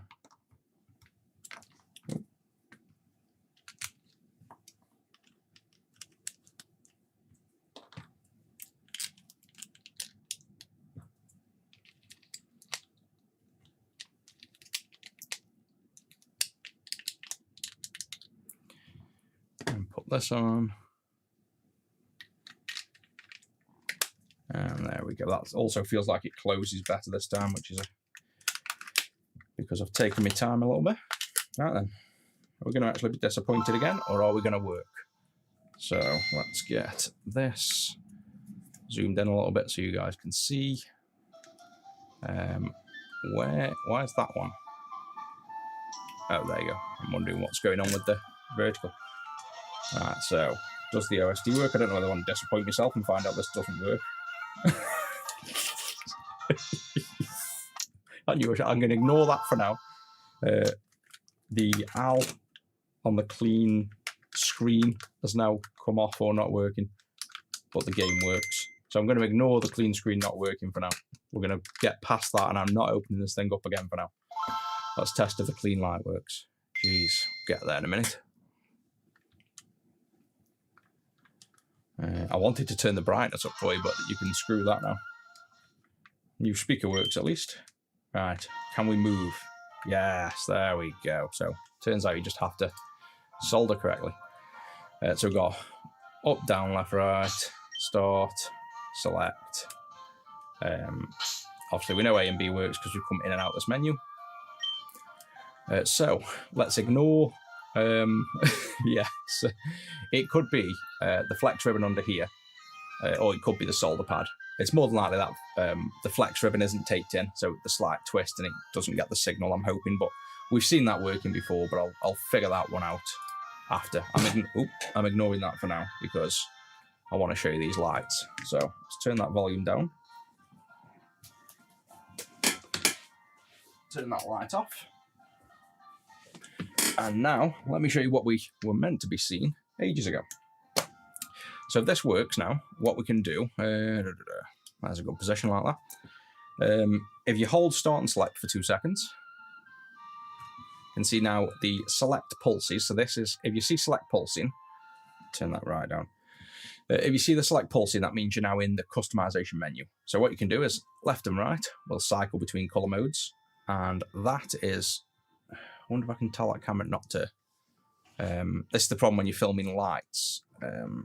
That's a lovely yellowy orange color, and on camera it's overexposed. So I'm just going to see if I can force this camera to be a manual exposure a minute. I'm sure I can. I'm just not sure whether. I don't think this one's connected to the PC is the problem. Oh, it isn't. Damn it. This is a pain because this camera I haven't got connected to the PC. Can I connect it to the PC with a big long wire for now? I just want to set it up so that's not going to be long enough. I haven't got in charge. Yeah, it just goes to there. Data's a separate pin. Bear with me. I'll try and get this camera so I can set the exposure fixed so we can see these lights properly.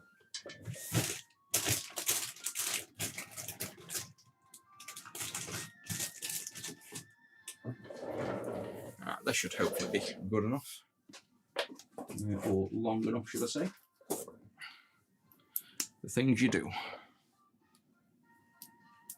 And to be honest, I could probably have a fixed exposure on this anyway because the lighting's always the same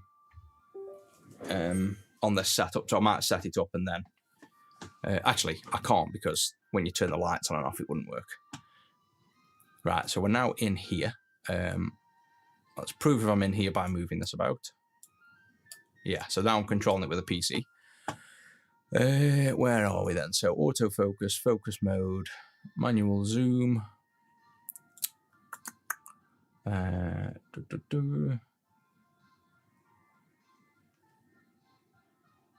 View and gimbal, reset speed, tracking speed fast. So it's none of them. Image, HDR, night view. Night view doesn't help. Oh, night view resets the camera. Let's see. I turned it on and off. Let me turn it on and wait a minute. I didn't realize it was doing something. So no, night mode is no better. HDR won't be. Exposure, so here we go. Exposure, we want auto exposure off. There we go, it's not far off. ISO. Alright, so if I hold that up. See, this is a nice orange. It's not quite right there. Shutter speed. No, keep shutter speed up full. ISO down. Auto brightness compensation.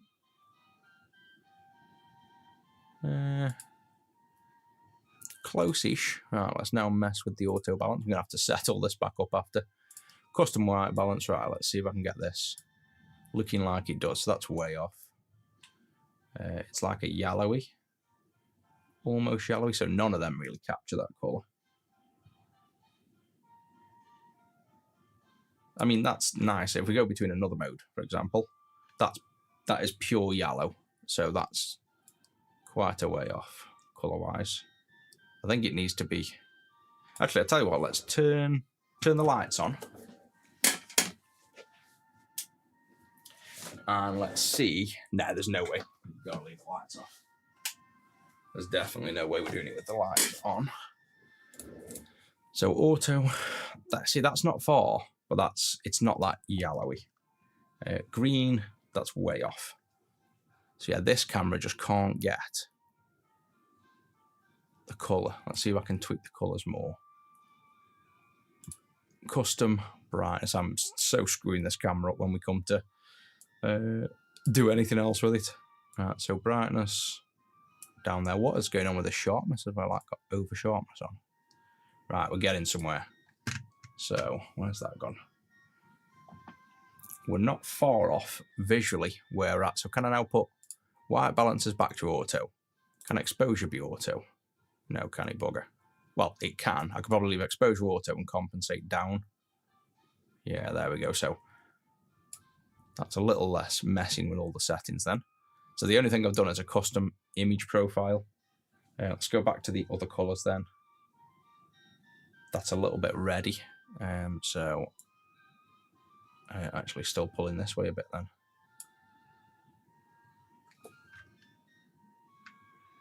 That's yellow and it's not quite yellow.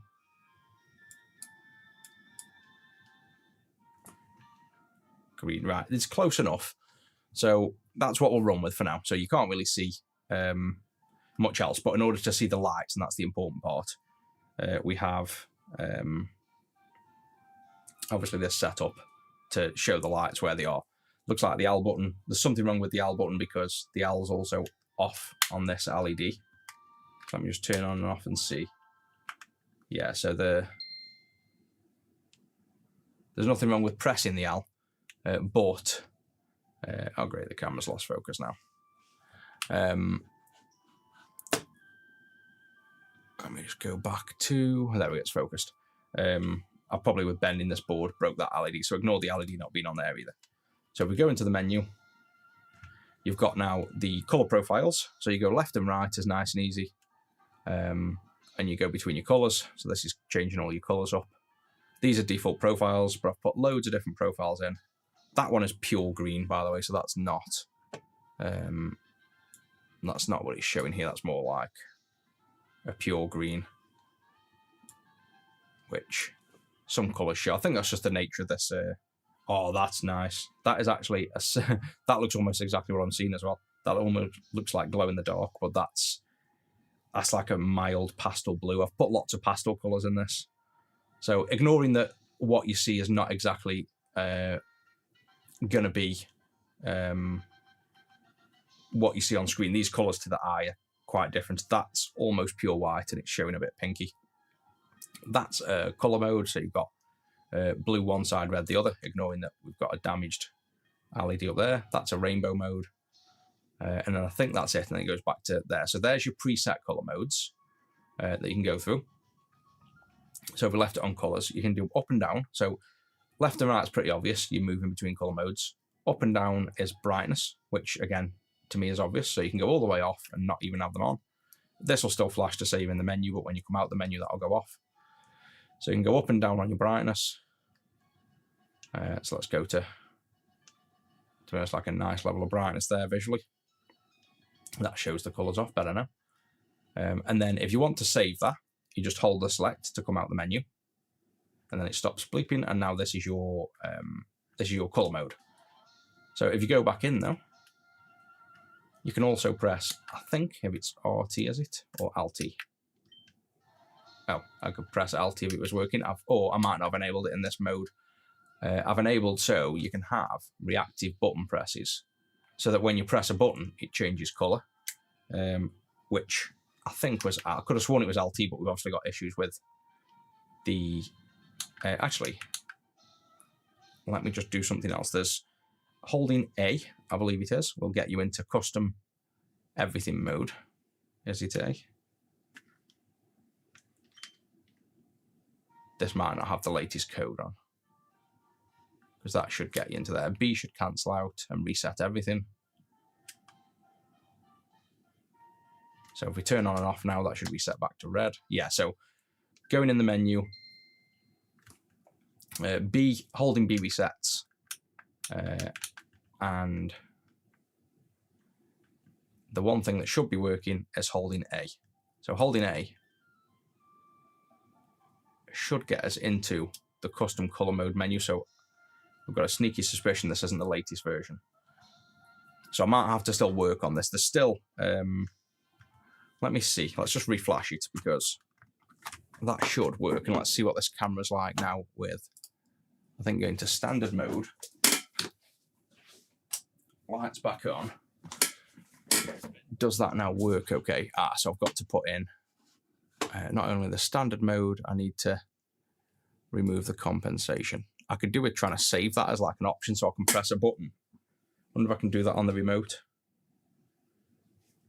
Like store a color mode so we can go like a night mode. Right, so let's just look at, might as well get this thing working. Why the LT isn't working, and the A also isn't working for me. So I think the A button is also poorly soldered, because the A should get us into a custom color mode so you can change every single button individually. And the LT and RT, I'll have to pull up my code. Should one of them enables a reactive mode, and neither of them are working. So I think we've just done even more shit soldering. That you can see why the screen isn't working. That ribbon's slanted. So you see this ribbon, it's been twisted. So we'll tape that down. That's why the black tape was on, so it doesn't move. And then the speaker, I don't need that speaker glue holding that speaker in now. That was for the older one. So let's take him out while we're at it. He's no longer needed. And this has turned into a right poor job. So let's test the soldering. Well, for one, this LED doesn't seem to be working. So, and they go in a daisy chain, and LT is the end of the chain. So I'm just going to gently reflow that LED, because I think it's just going to be an LED, or it could be, yeah, it's got to be that really. I say that, but I don't know whether I scratched the board there when I was working. But I've got a feeling it's just going to be this little LED here needs reflowing. I'll try not to melt my button.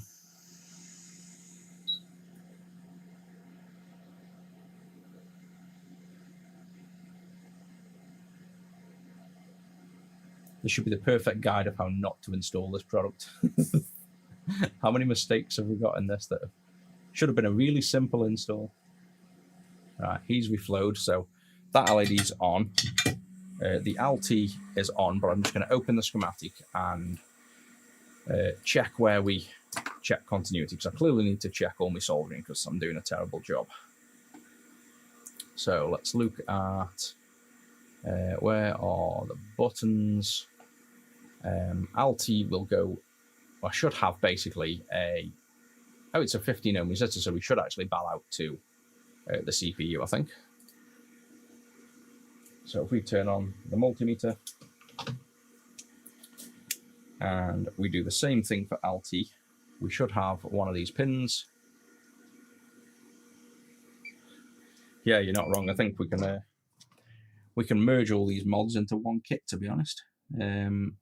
Right, LT, the only way I've got to test in LT is if it goes to my actual Raspberry Pi down here, firstly. Which it should do. Because the other thing is that it can be The ribbon's fine, but the connection to the Raspberry Pi isn't good.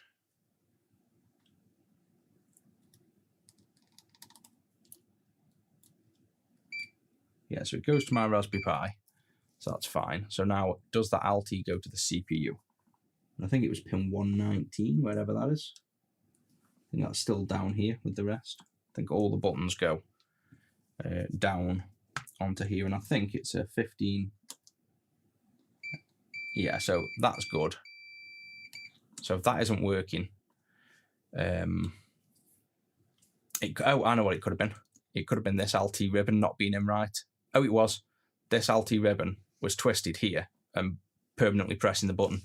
So that's why it wasn't working. That's why all this wasn't working. Typically, it was just that ribbon. If you open the menu on the clean light with these two and then hold A only, so you've got to hold just A, it'll go into the menu. But because this has been held by ground by mistake by this ribbon being bent, it was stopping that working as well. So it wasn't actually a problem with this. But while we're here, let's finish checking the other buttons that A is actually connected as well, because it might also not be soldered. Yep, and it doesn't look like it's soldered either. Oh, no, it is. Yeah, so it is that, so. Yeah, let's check B, even though B works. Check RT. Yeah, so why is RT down there, but LT's at the top? And just what it is. Just go to the CPU up there. So yeah, all the solder points are definitely good, we know that. So the issue this time was simply this ribbon being bent. That's the only problem we've just had. And that was causing all them weird behaviors, hopefully. And do we... I'm sure this is programmed with the latest code, though. I'm sure it is. But I'll tell you what, while I'm here, why not? Because that'll be the next thing we've got to do, is open it up and reprogram the thing as well. I'm going to reprogram it now and make sure we are on the latest code base, because I was writing the code for this while it was still, well, while it was already produced and ready for sale. I still hadn't finished writing the code. So I'm going to fail to plug in a cable as well, because that's the theme of this morning. There we go, so that's plugged in. So this will be something you guys can do if you want to.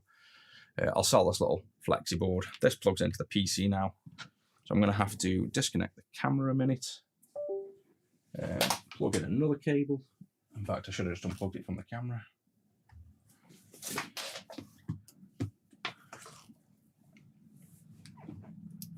And then we will hold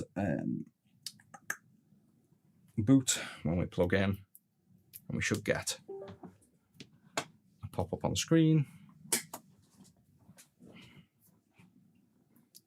Or not. There we go. So we've got the pop-up. I'll get the release code, which I should have actually saved. GBA clean light, releases, software v1.0, paste on. There we go. And that's maybe a sign that it's the new one, because the new one's default, but you can see, oh, I know the problem. I've ripped the LED off there. Or was that not on? So that's why the LT isn't coming on. That we've completely ripped that LED off. Like there's not even pads there, that's screwed. When did that happen? So, and I think that's the only one I've got up here at the minute, because I can't even repair that. That's literally missing. That's, the pads have been swiped. I've caught something because there's a scratch. I think I've caught my tweezers, or when I've been cleaning this and rubbing firm, I've rubbed the bloody LED off. Let me see if I've got another one.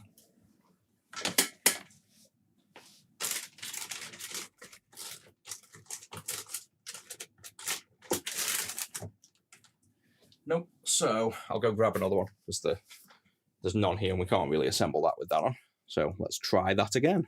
Back in 5-ish minutes and I'll get a coffee.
And then we've got the chips, loads of them in case I screw another one off. So I need to program one of these.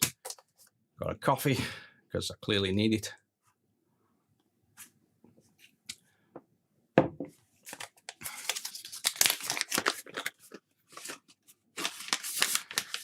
I knocked it off when I was stabbing the rubbers and ripping them out. Yeah, that makes sense. Right, so let's whip this off and put the other one on. So let's pretend this isn't on, and let's see how long this would have typically taken if I'd taken my time and actually paid attention to what I was doing. Because it should literally be a 2-minute job, and I've turned it into a right state of a job. So we'll lift this one off. At least all these pads will be pre-tinned now as well, which will help a little bit. It's probably going to be worse getting it off than it was getting it on, to be honest. Let's do what I said as well. Let's put a bit of flux on to help with all these pads. Is that in focus? Yeah, there we go. Focused enough.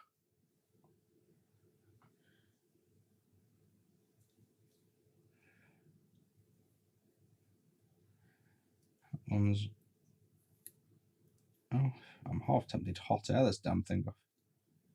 Lifting it off's harder than putting it on. Yeah, it doesn't want to. Sorry, I'm going to hot air this off. This is not one I lift off. Soldered on that well, it doesn't want to come off. That's going to get in my way. Move him out the way. That's going to get in my way. Move him out the way. Right, that's all the stuff out my way. It's either that or this new iron isn't as good as I think for removing, but yeah, getting these pads off. Yeah, they're like cooling down before it lifts off. So the removal is actually more difficult. I'm just going to hot air it off. And I'd probably advise you guys then, if you were going to remove these, to maybe hot air them. But I haven't used this new iron enough to kind of know whether it's this iron. I'm pretty sure the iron's okay. We've done everything else, but saying that, I've had a few joints that haven't worked yet. We're going to have to take that tape off because that's going to melt underneath.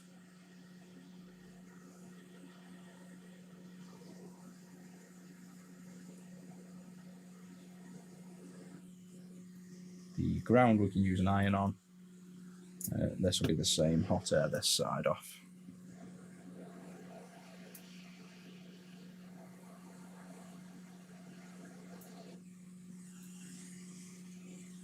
Sorry, let's just hot air the ground off. We're going to bin this one anyway, we've ripped it, so that's that off. Oh, and let's touch that down. So there we go, that one in the bin, that are destroyed. This one, let's pretend now, for everybody joining, we've not installed it yet. We're just going to install the new product. So let's just pretend the last hour and 45 minutes I wasn't screwing things up and we're about to start fresh.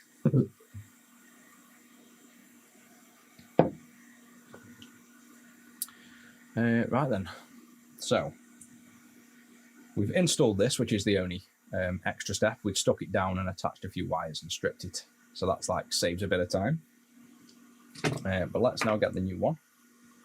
I need to program him because this is literally a brand new one with test code that I send the factory that isn't the real production code. So this one will just come on red, I think. It doesn't do anything else. And then we'll have to go into programming mode, paste the new code in, and I think that's why the new code comes on. Yeah, it comes on default in the rainbow by the looks of it. If this is the latest code, which I'm sure it is. Now that's on, we can install it. Right, so we will. I'll do what I said we should have done first, which is tin these pads that we're going to solder to. So what we would do, or what I'd recommend for you guys to do, is pre-tin this left pad here with solder, pre-tin this TP 9, is it, for LT. You're pre-tinning these, which are the up and the right, these two pads by the reset wording. Pre-tin TP3 for start and select. TP3 is start, I believe, TP2 is select. Could be the other way around, but you pre-tin them two as well. And then pre-tin these 3 here. So that's probably what we should have done at the start. And then clean off your flux. So don't leave that on. You can apply fresh after, but don't leave the old stuff on.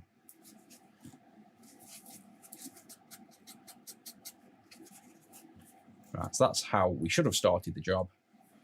Now we'll place this over and do what we did at the very start, but we'll do it correctly this time. So you can see them all lining up. We need to tape over this 5 volt again because we've covered it. So let's get a tiny bit of tape.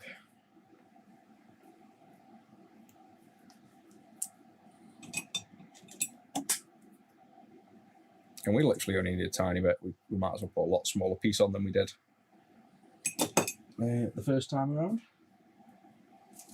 I think I might need to work on a few more GPAs. I've clearly not worked on these in a while. Fumbling around like I've never worked on them before. So the TP5, the VDD5 there, we'll cover it with tape, like so. So he's not going to touch. And we'll go back over with this, and then we do a simple job of soldering these on. What could possibly go wrong? All you need to do is blob a few points on. So a bit of flux this time. Soldering iron with solder on, and then with your tweezers, push down, warm up. And that's all you should need. Like that. Look how easy that is. Don't know what could possibly go wrong.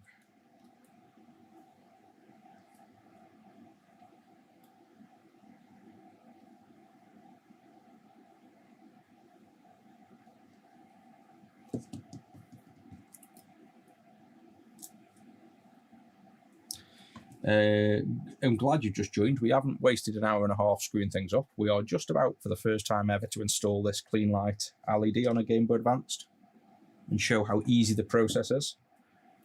So all we've got to do is solder these pins down, basically.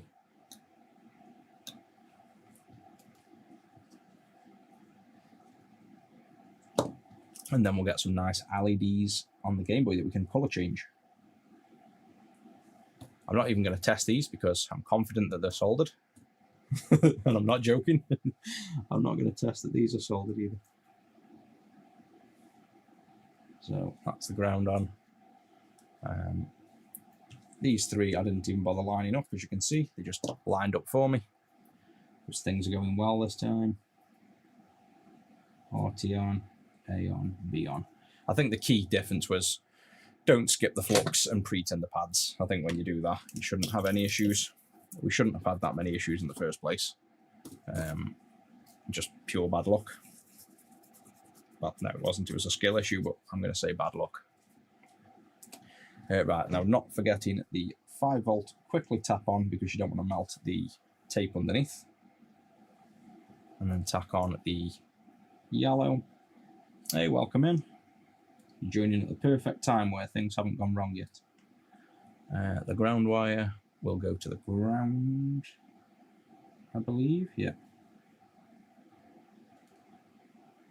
And then this red wire goes to the in, and that's it. So if you do it right, should literally be, what was that, like 2 or 3 minutes? It shouldn't be a big job. Why is my thing not working?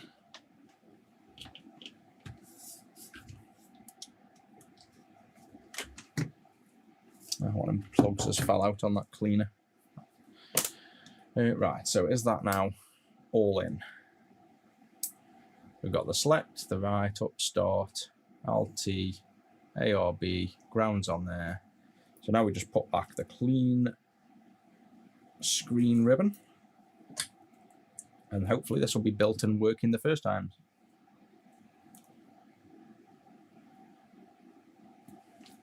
Yeah, that on, that on. I'm going to leave that. over the top, maybe. Yeah, it makes no difference, just leave that over the top. That can go on the right. That's all the pins in. Now let's assemble. So, my other nemesis, assembling these things.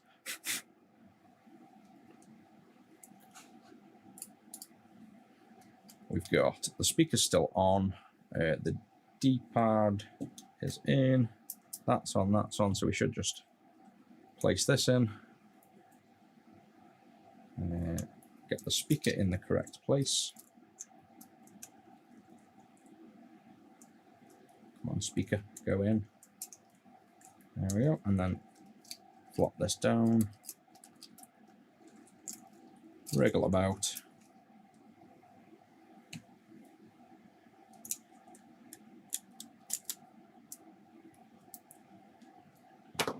I think everything looks okay there. So all the buttons press.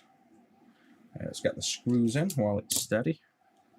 I think we just go for a full, what do you reckon, full assembly, or is that a bit stupid? We should maybe at least test the battery's power on at this stage when we see something. I suppose that's a sensible degree of confidence. I don't think we'll go for the full reshell at the minute because we've had so many issues with this.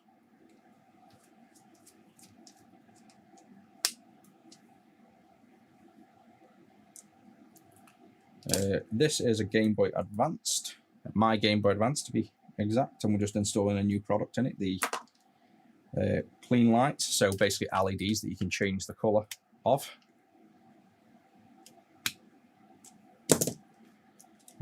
And as you can tell from the comments, nothing's gone right this morning. What should have been a 5-minute job we've just done in the last 5 minutes, we've actually been doing that for the last hour and a half. Just being too confident with my soldering skills and breaking an LED, ripping a pad, having to fetch new stuff, putting the GBA ribbon in wrong. I think it's fair to say I haven't worked on GBAs much for a while, and I've got too confident, I think, in my ability to put things together and open things up. So I think I've been humbled a little bit on this one. We probably need to start seeing a few Game Boy Advance builds to show I can actually do my job. But all said, this one should work fine now. We've got faith. I'm going to do all the steps that I should have done in the first place that I kept cutting corners. Once that ribbon's in, I'm going to tape him down so he can't wiggle around, hopefully. And that was what was already in there, that's probably why. And then I'm going to tape it down over the top again with a fold in as like a strain relief, just so this thing is not going to move on me. So if you fold it back over and tape over top again, you get like a natural strain relief. So that's in there, holding in. Let's put the back on. Let's test at least the bloody clean screen works, because we'd screwed that up as well with the LT. So not only did we not get the clean light working, I broke what was already working. So I want to see at least something go right. So that's back in.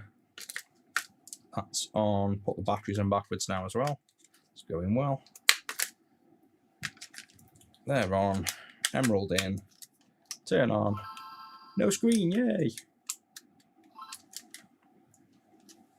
So have I forgot to put the ribbon in, or is that just another bad ribbon again? Or is the brightness down? LCD's in. That's still in there, so let's just play with this ribbon connector. Sometimes the ribbon connector just isn't seated quite right.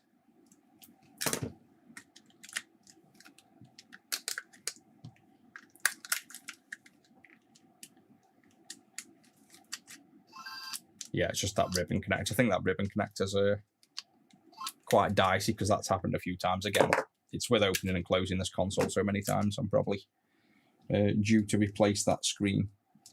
But we should be able to just get it right with repositioning this ribbon again. It's definitely this ribbon connector's seen its day. with the constant dismantling. Right, let's see if that works.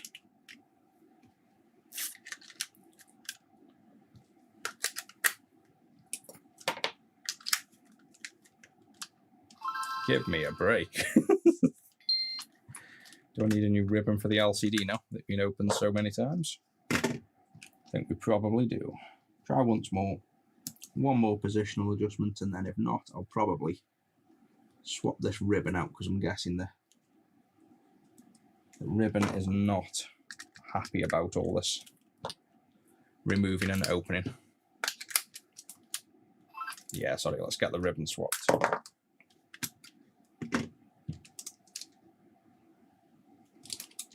Clean light's working though by the looks of it.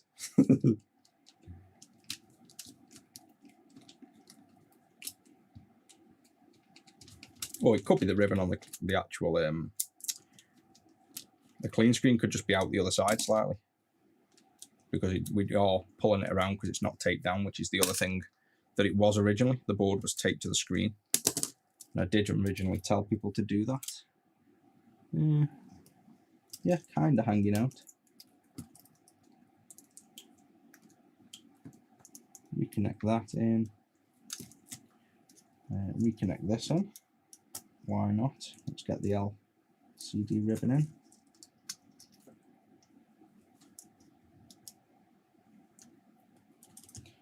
And let's try that.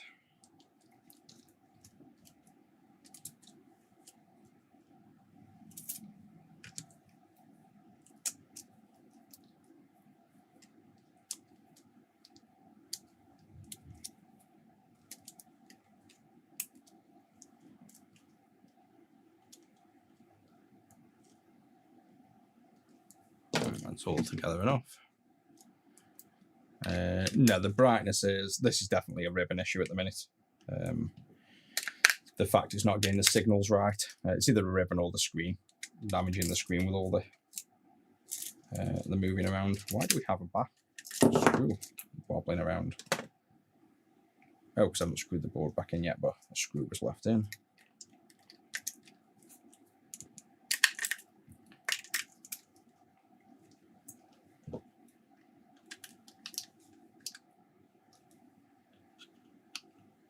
Yeah, I think that that ribbon or the screen or the board is bad. One of them has died while we've been messing. So let's try another.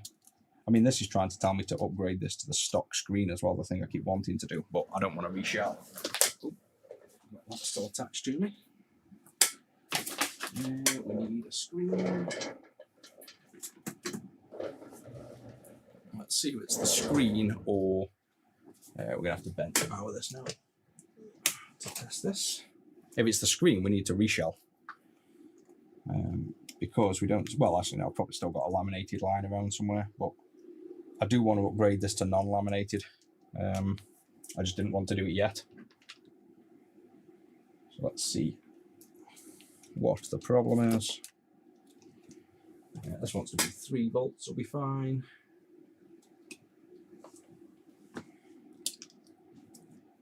And then we can turn on. No, so it's going to be the ribbon. So, yeah, so it's this ribbon. You can see as you flex this ribbon here, it goes. So it's not the screen because we just had the same symptoms then. We just need to swap this ribbon by the looks of it. So that's just, no doubt, it's been open and closed that many times with it being my personal Game Boy. So this will just be, see, I don't even think this is fractured. That ribbon looks solid. I think maybe it just needs a clean. It's probably more so this connector, the original. Yeah, it's a little bit weak in there, like a little bit loose. I think it's more so the LCD connector on the Game Boy probably is a little bit worn with the opening and closing. So I'm just going to try and clean this, put IPA on, make the connection nice and clean. Connect that in. And then let's try this again. that speaker already in? Can't even see where the speaker is. The speaker's miles away.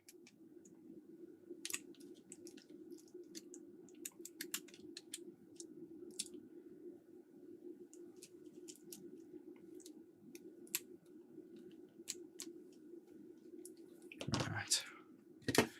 20th time lucky. Do we get the screen? Yeah, there we go. So just a dirty or worn ribbon on the Game Boy itself, which, like I say, this is my personal one. It's well overdue. A shell swap. So now let's screw the motherboard back in. Step 1.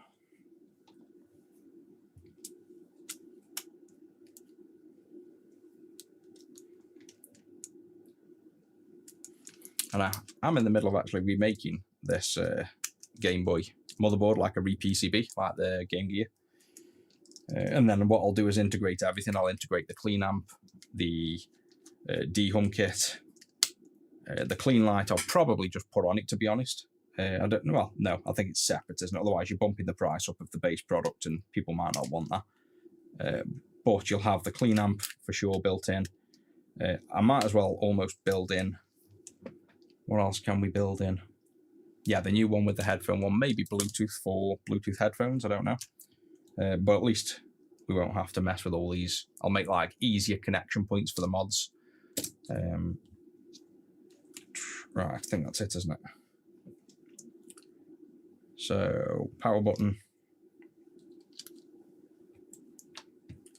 Triggers.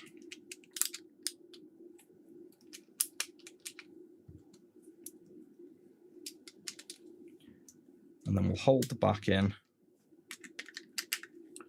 or we'll just put 2 screws in so the shell isn't falling apart, and do a full test, because based on how this is gone, we'll be opening this thing up again. That's all we've... In fact, before I even put screws in, let's just check that LT issue's been fixed on the screen, the brightness issue.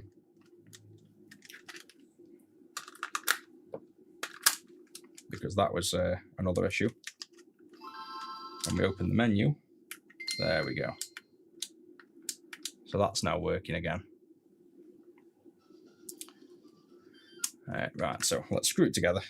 Well, let me just quickly test one other thing. Get into the menu. This is what I wanted to show you before. Holding the A.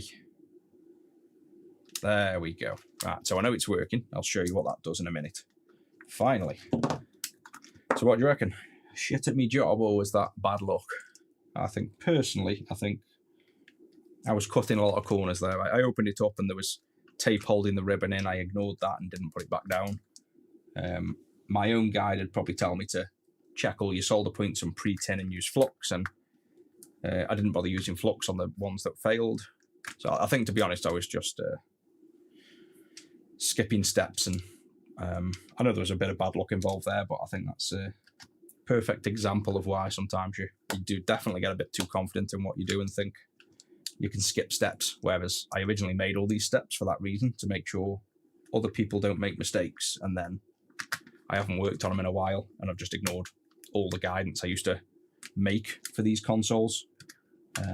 So I think I kind of maybe want to build a few of these on stream for that reason, to get back at being good at building these, because it's not something I've built for a while. I leave these to Zach all the time, so he's obviously better at building these than me now. But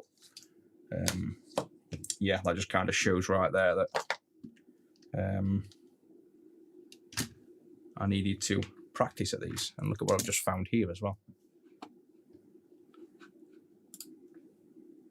There's the thing we ripped off. It's floating on my desk. So there's the poor little LED that I ripped off with the tweezers as well. So we can go in the bin. I'm missing one screw. I've managed to lose a screw as well. So I'll fit. Well, I'm not even going to bother putting the other screw in, because I'm going to reshell this with black buttons and a clear black rubber anyway. Obviously not right now, but it's going to be done as soon as I get the samples of the clear black rubbers. That's going to be the next thing, so I'm not going to bother putting that other screw in.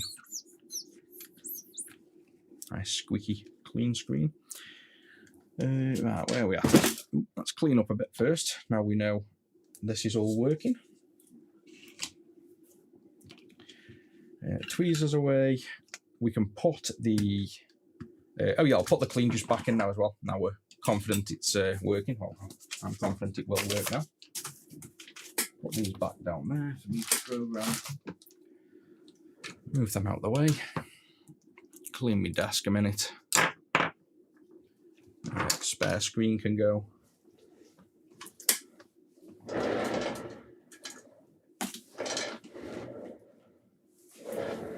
Let's clean this desk. These, yeah, the consoles we sell on retro6.co.uk. You go to the website and then there's ready-made if you want to build these consoles up. Select what mods you want. The RGB I'm just about to show you, that'll go live probably today. I just wanted to do this install to check the fully work and obviously get a feel for the best way to advise you to install it, which we figured out this morning based on the work we've done, like a few best places to put things and how to install it. So there'll be a clean light option. I think it might even already be on the ready-made, to be honest, because I know I've got them in stock here. But yeah, if you go to ready-made, you can buy them pre-built. If you don't see something that you want, just leave me a message and I'll basically contact you and let you know and set up a custom order if we need to. But yeah, we build these all day long. We sell tons. Right, so for this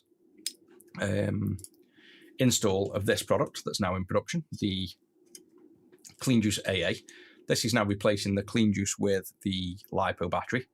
So now you can use any rechargeable AAs. These are just Amazon basics. We've got our own being made. They're about, I think, 4 weeks out, the factory said. Then we'll have ones with Retro 6 branding on and 2,500 milliamp hour. But when you get this board, these will come straight instead of bent. Bend them in like this, and then try not to bend them too much. Once you've bent them, leave them in position as much as you can. The best way I've found to install this, put the Clean Juice like this at an angle. Or if it's your first time installing it, these legs can stay bent. So let's bend them once. Pretend it's come like this, and we've just bent just this side. So you can hold this upright like this. If I put a sponge under so I can kind of do this. You're going to get the first battery here. We're going to install it in this side. So we're going to hold it there and then just fit your battery like you normally would. So that's the battery in. And now that holds the product in place and it's over there. So that's literally what you want. The next step is to then just fit your second battery. So just go ahead and fit your second battery and make sure you put them the right way around. Second battery's in, you're good. Now this will bend down, and what you want to do is, let's see if I can get this close-ish so you can see. It's going to come, this kit, when it's released, it's going to come with a little plastic spudger, not a metal one like this. Just it'll come in a kit, a little spudger. And the point is, what you want to do is you want to push down here, line this one up with roughly the center of the battery, so like, you know, here, and make sure it's gone down. So you'll see it will naturally want to go behind the battery like that. See that one going down like there? So this one will naturally want to go behind this battery, and this will just push through the battery. See how it goes through easy? But this one won't. So what we do is we make sure that one's lined up and not sitting on top of the plastic like this, basically. See how it's caught on the plastic? You want to make sure it's just in the plastic there. This one then is resting, so this is kind of your position now. You've got them ready to go down, but they won't push. Like, don't try to push now because they'll bend. But before you push, all you do is you get your little plastic spudger and push this battery, and then watch this. See how the battery pushes away like that? You want to push the battery away and just make sure this is inside the plastic. Your finger's over here ready pushed down. You just push the spudger. So I'll try and get an angle of this because you'll see this better from an angle now. Now you know what we're doing. Let's do that there. Zoom in, and this works nice and easy once you know how to do it. There you go. So now all you'll do is, this plastic is behind the plastic. So you don't want it on top here, basically. You want it sitting in there. This one is ready to go down, but if you push gently, you'll see you can't get it to go down. And then all you do is with your plastic spudger, push the battery. Oh, that's going to be a problem for my finger. Push the battery in like that, and that slides in. And once that one's slid in, you can see that's now in. This one just pushes down. So that's now fully in. So it looks, I don't know, it looks difficult for you, but that is very easy to do. I've done it now multiple times. You basically install the first battery there to hold it in, install the second, fold it down, ready to push in. And while you're holding down on this finger, you push the battery in like that, and then push it down gently. And this one just glides in as you're doing that naturally. To remove it, similar thing, you can either just pull it out, pull up, or you can kind of push that battery in and lift up like that, basically. So the removal is just in reverse. And then to cover, the USB goes cleanly and easily through the cover, and then you lift up and click down. If it doesn't quite click, see how you don't hear it clicking, just get a USB, wiggle it in, and that repositions the USB, and now it will click down, and then you've got your rechargeable AAs now. So that's how to install them. I've done this over and over, so this has survived all that and hasn't gone anywhere. So I'll do probably a dedicated video on doing that. But that's the clean juice installed. And now we can get back to finally the colours. So now we need to plug in the camera, turn the light off and get this set up. Back to where we were.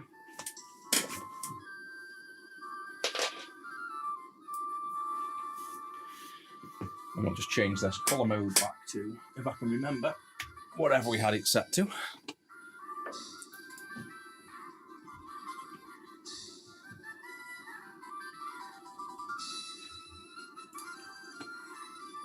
So in the image we had exposure set down to like -2.3. There we go, looking nice. To be honest, that's close enough. That's all I'll do for the exposure. That looks lovely.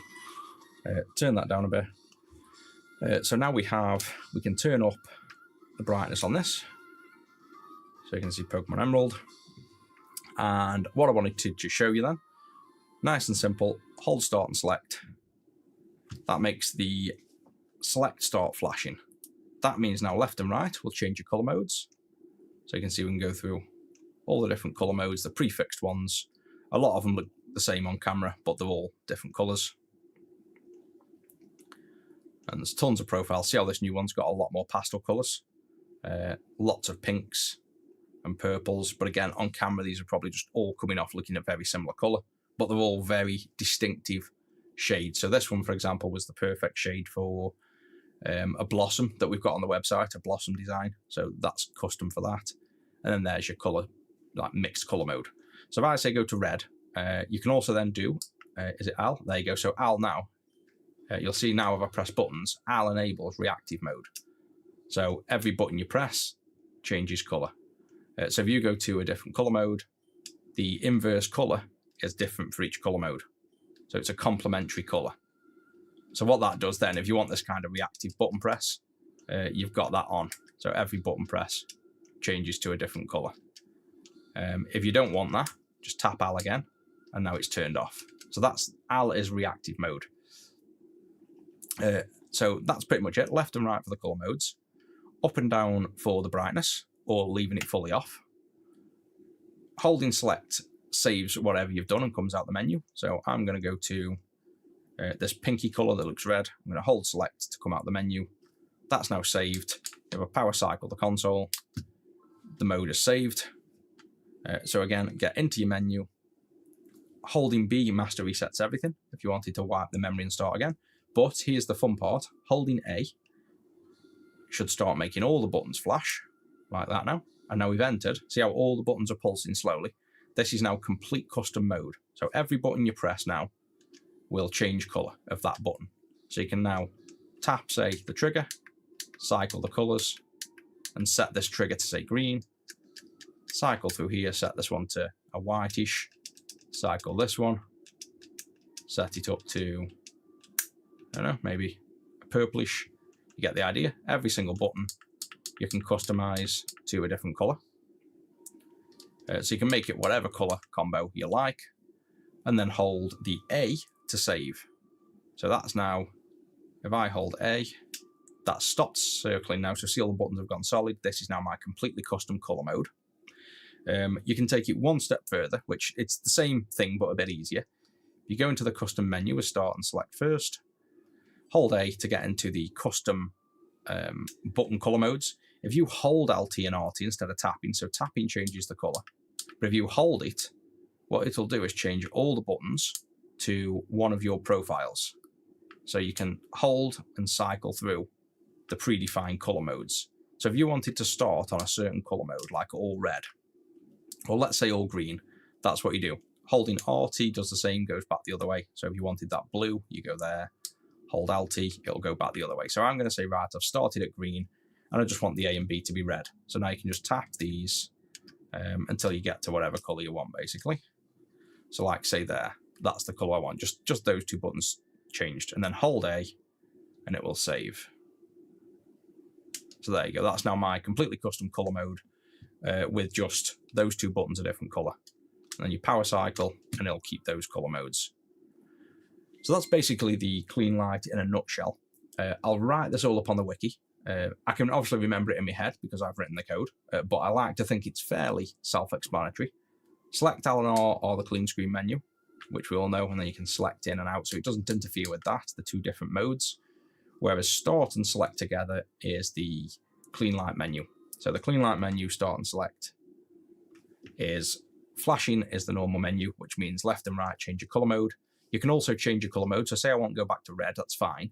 But if you go all the way through the color profiles or backwards to red and then all the way to the end, the custom color mode is at the very end. So the custom color mode by default is the rainbow one, and that's the one that gets customized. So whenever you enter the custom color mode, it's stored in the profile. So you can cycle through all your other static colors fine, and you're not going to lose that custom color mode. So it's just basically at the end of the profile, and there's a ton of colors, and then that's the custom one.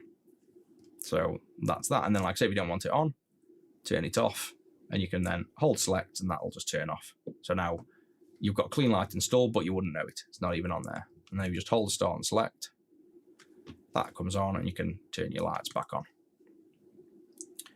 So that's all I wanted to show. That shouldn't have been that long of a video to do that, but yeah, I mean, I think it looks nice, and it's finally ready to go.